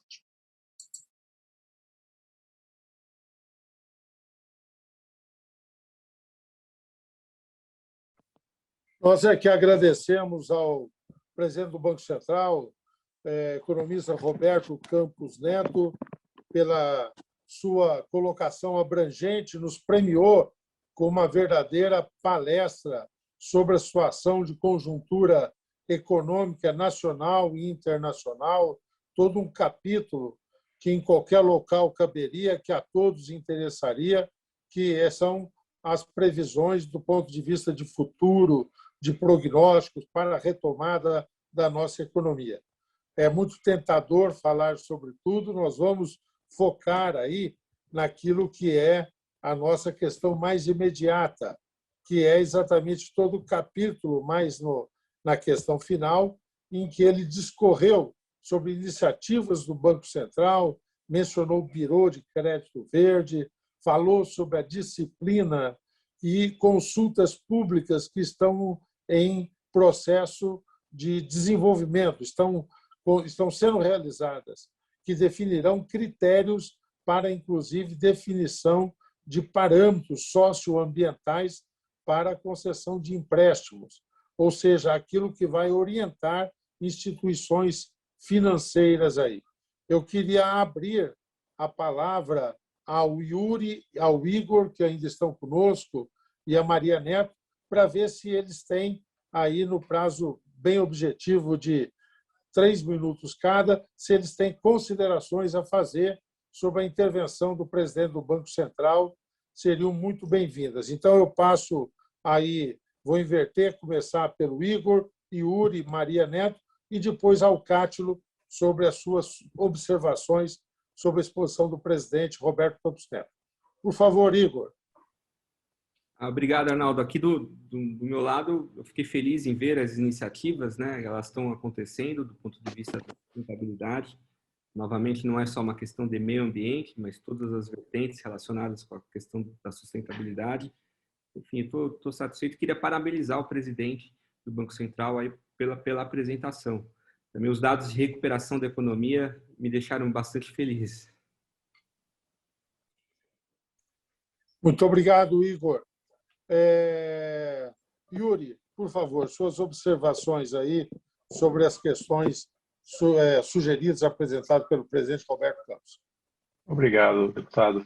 Eu acho que eu fiquei muito feliz e chamaria a atenção para a participação dos estados, o que ele chamou de endividamento, né? Nesse novo direcionamento da economia. E eu acho que é interessante a gente pensar na tendência liberal que a gente vinha assumindo nas últimas décadas, claro, num contexto justificado e específico, mas agora parece que os estados e o poder público ele volta a ter um papel fundamental e, claro, com os riscos de inflação e tudo mais, eu penso que isso é um momento interessante para a gente pensar não só globalmente, como também na indução que a gente quer, né? E aqui no Brasil, para nossas atividades, eu acho que é interessante a gente também pensar na continuidade dessa discussão no Congresso e nas academias, e a gente fazer viver essa revolução de uma forma intensa, né? Trazer as universidades públicas e privadas para a discussão, a comunidade, o legislativo com o judiciário executivo, para a gente pensar no que a gente quer direcionar das nossas vidas e das atividades que a gente tem no planeta, para que a nossa vida não seja prejudicada, né? Porque nem dá para dizer que é para as futuras gerações, é para a nossa geração, né? É para hoje. Então, é muito relevante isso e vejo com bons olhos, fico feliz de ver a participação dos estados nesse novo direcionamento e espero que os frutos sejam muito bons, que sejam frutos realmente verdes. Muito obrigado, Yuri. Eu estou achando que está todo mundo muito educado aí, saudando o nosso presidente, mas pode falar de alguma questão a ser desenvolvida, alguma questão, nem que a gente conste para um aprofundamento mais adiante aí, certamente ele também não terá nenhum problema em acolher isso, hein, gente? Estou dizendo porque estão todos educados demais aí, né, Maria? Agradecer de novo e, de fato, congratular também, deputado. Eu acho que o Banco Central fez um trabalho fantástico com a crise Covid. Eu acho interessante justamente alguns temas que foram sobressaltados aí, a questão de como o Banco Central teve um papel importante na recuperação econômica, mas também alguns fatores importantes aí, por exemplo, como ressaltado a questão de cadeias de valor, né? E falando agora da sustentabilidade, o tema verde e social, eu acho que é importante o comentário do Roberto Campos sobre a questão de não ser só ambiental, ser também social, né? Mas também eu queria congratular, porque eu acho que o Banco Central fez uma coisa muito inovadora em incluir os riscos climáticos aí na regulação mais recente, vem também trazendo um trabalho muito importante nessa discussão de divulgação de fatores justamente ASG, como os bancos, o sistema financeiro vai estar integrando isso no seu sistema de divulgação, e isso eu acho que faz muito impacto positivo na agenda que a gente estava discutindo aqui no painel um pouco antes. Muito obrigado, Maria. Muito obrigado por sua participação. Cátila, o que você achou aí? Como é que você avaliou essa exposição do presidente Roberto Campos Neto? Foi ótimo, né, Arnaldo? Se nós mostramos que 81% do parlamento concorda com iniciativas ambientais já na reforma, e nós cada vez mais entendemos que as empresas e setores, e associações, entidades estão engajadas nesse movimento, também precisava, para fazer a tríplice aliança, um pouco parte do governo, né? Então, acho que a gente tem na figura não só do Roberto Campos Neto, mas, enfim, muita gente ali no Ministério da Economia, Banco Central e entre outros ministérios que podem nos ajudar nessa caminhada, e eu vou muito na linha do Yuri. É preciso agora também trazer outras partes da sociedade para cada vez o movimento se torne maior e melhor, com mais qualidade, com mais barulho, com mais voz, para poder ser escutado por todos. Então, fico feliz com as palavras do presidente do Banco Central. Eu também me somo à manifestação feita pelo Dr. Igor Nascimento Souza, pelo Dr. Yuri Rugai Marinho e também pela querida Maria Neto também, assim como o Cátilo Cândido falou. Eu acho que o Banco Central tem sido vanguardeiro, ele tem incorporado as boas práticas, ele tem, inclusive, se somado a iniciativas internacionais que vão nesse sentido de buscar constituir as chamadas finanças da sustentabilidade ou moedas verdes, diferentes denominações, para uma mesma pegada. É muito interessante como ele falou de diminuir os riscos ambientais, uma expressão que 2 vezes a Maria havia usado na sua intervenção também. Ou seja, hoje as empresas que não se precaverem, por uma questão de consciência, tomara, mas por uma questão de gestão também, estarão sujeitas a riscos ambientais e isso será algo tomado em conta na contabilidade da empresa, na contabilidade da empresa, isso vai pesar muito se ela está exposta a essas variações, fruto de hoje algo de exigência da sociedade, do consumidor, do investidor, de uma forma ampla, os diferentes atores aí. Nós estamos chegando ao final do nosso debate, pontualmente aí às 16h28 aí para a gente poder liberar e agradecer a todos. Nós tivemos uma extraordinária participação. A nossa equipe registrou as perguntas que foram feitas. Algumas nós vamos encaminhar aos nossos debatedores. Vamos, então, pedir que vocês nos auxiliem aí, nos auxiliem, Maria, Yuri e Igor também, tá certo? Nós vamos também, por outro lado, responder algumas quitais. Nós começamos esse webinar animados e saímos ainda mais animados pela sintonia daquilo que estamos pensando, pelo acerto, acho, do foco dos trabalhos da frente, reforma tributária, ESG, aprofundar na legislação e moedas verdes. Acho que todos nós aí saímos, então, reforçados nesse sentido e algumas questões vieram nesse detalhamento. A regulamentação do PSA, acompanhar mais de perto, nos prepararmos para Glasgow, para que o Brasil tenha nisso um momento importante. O alerta feito sobre o debate internacional que se faz em torno da questão do mercado de carbono. São algumas das questões que eu anotei aqui e que vão merecer a nossa redobrada atenção. Muito obrigado, Cátilo, e a toda a equipe da Abra Latas que nos ajudaram na organização do evento. Maria Neto, muito obrigado. Yuri, mais uma vez, muito obrigado. Igor, muito obrigado a toda a equipe do Banco Central, muito obrigado ao presidente Roberto Campos Neto, do Banco Central. O esforço está no meio do BIF, que é o mais importante encontro hoje de investidores estrangeiros aqui no Brasil. Ele saiu um pouco para poder conosco participar, então, dando conta dessa seu entusiasmo aí também conosco aí. Muito obrigado e até breve aí, espero eu aí, juntos nessa mesma trincheira. Muito obrigado a todos.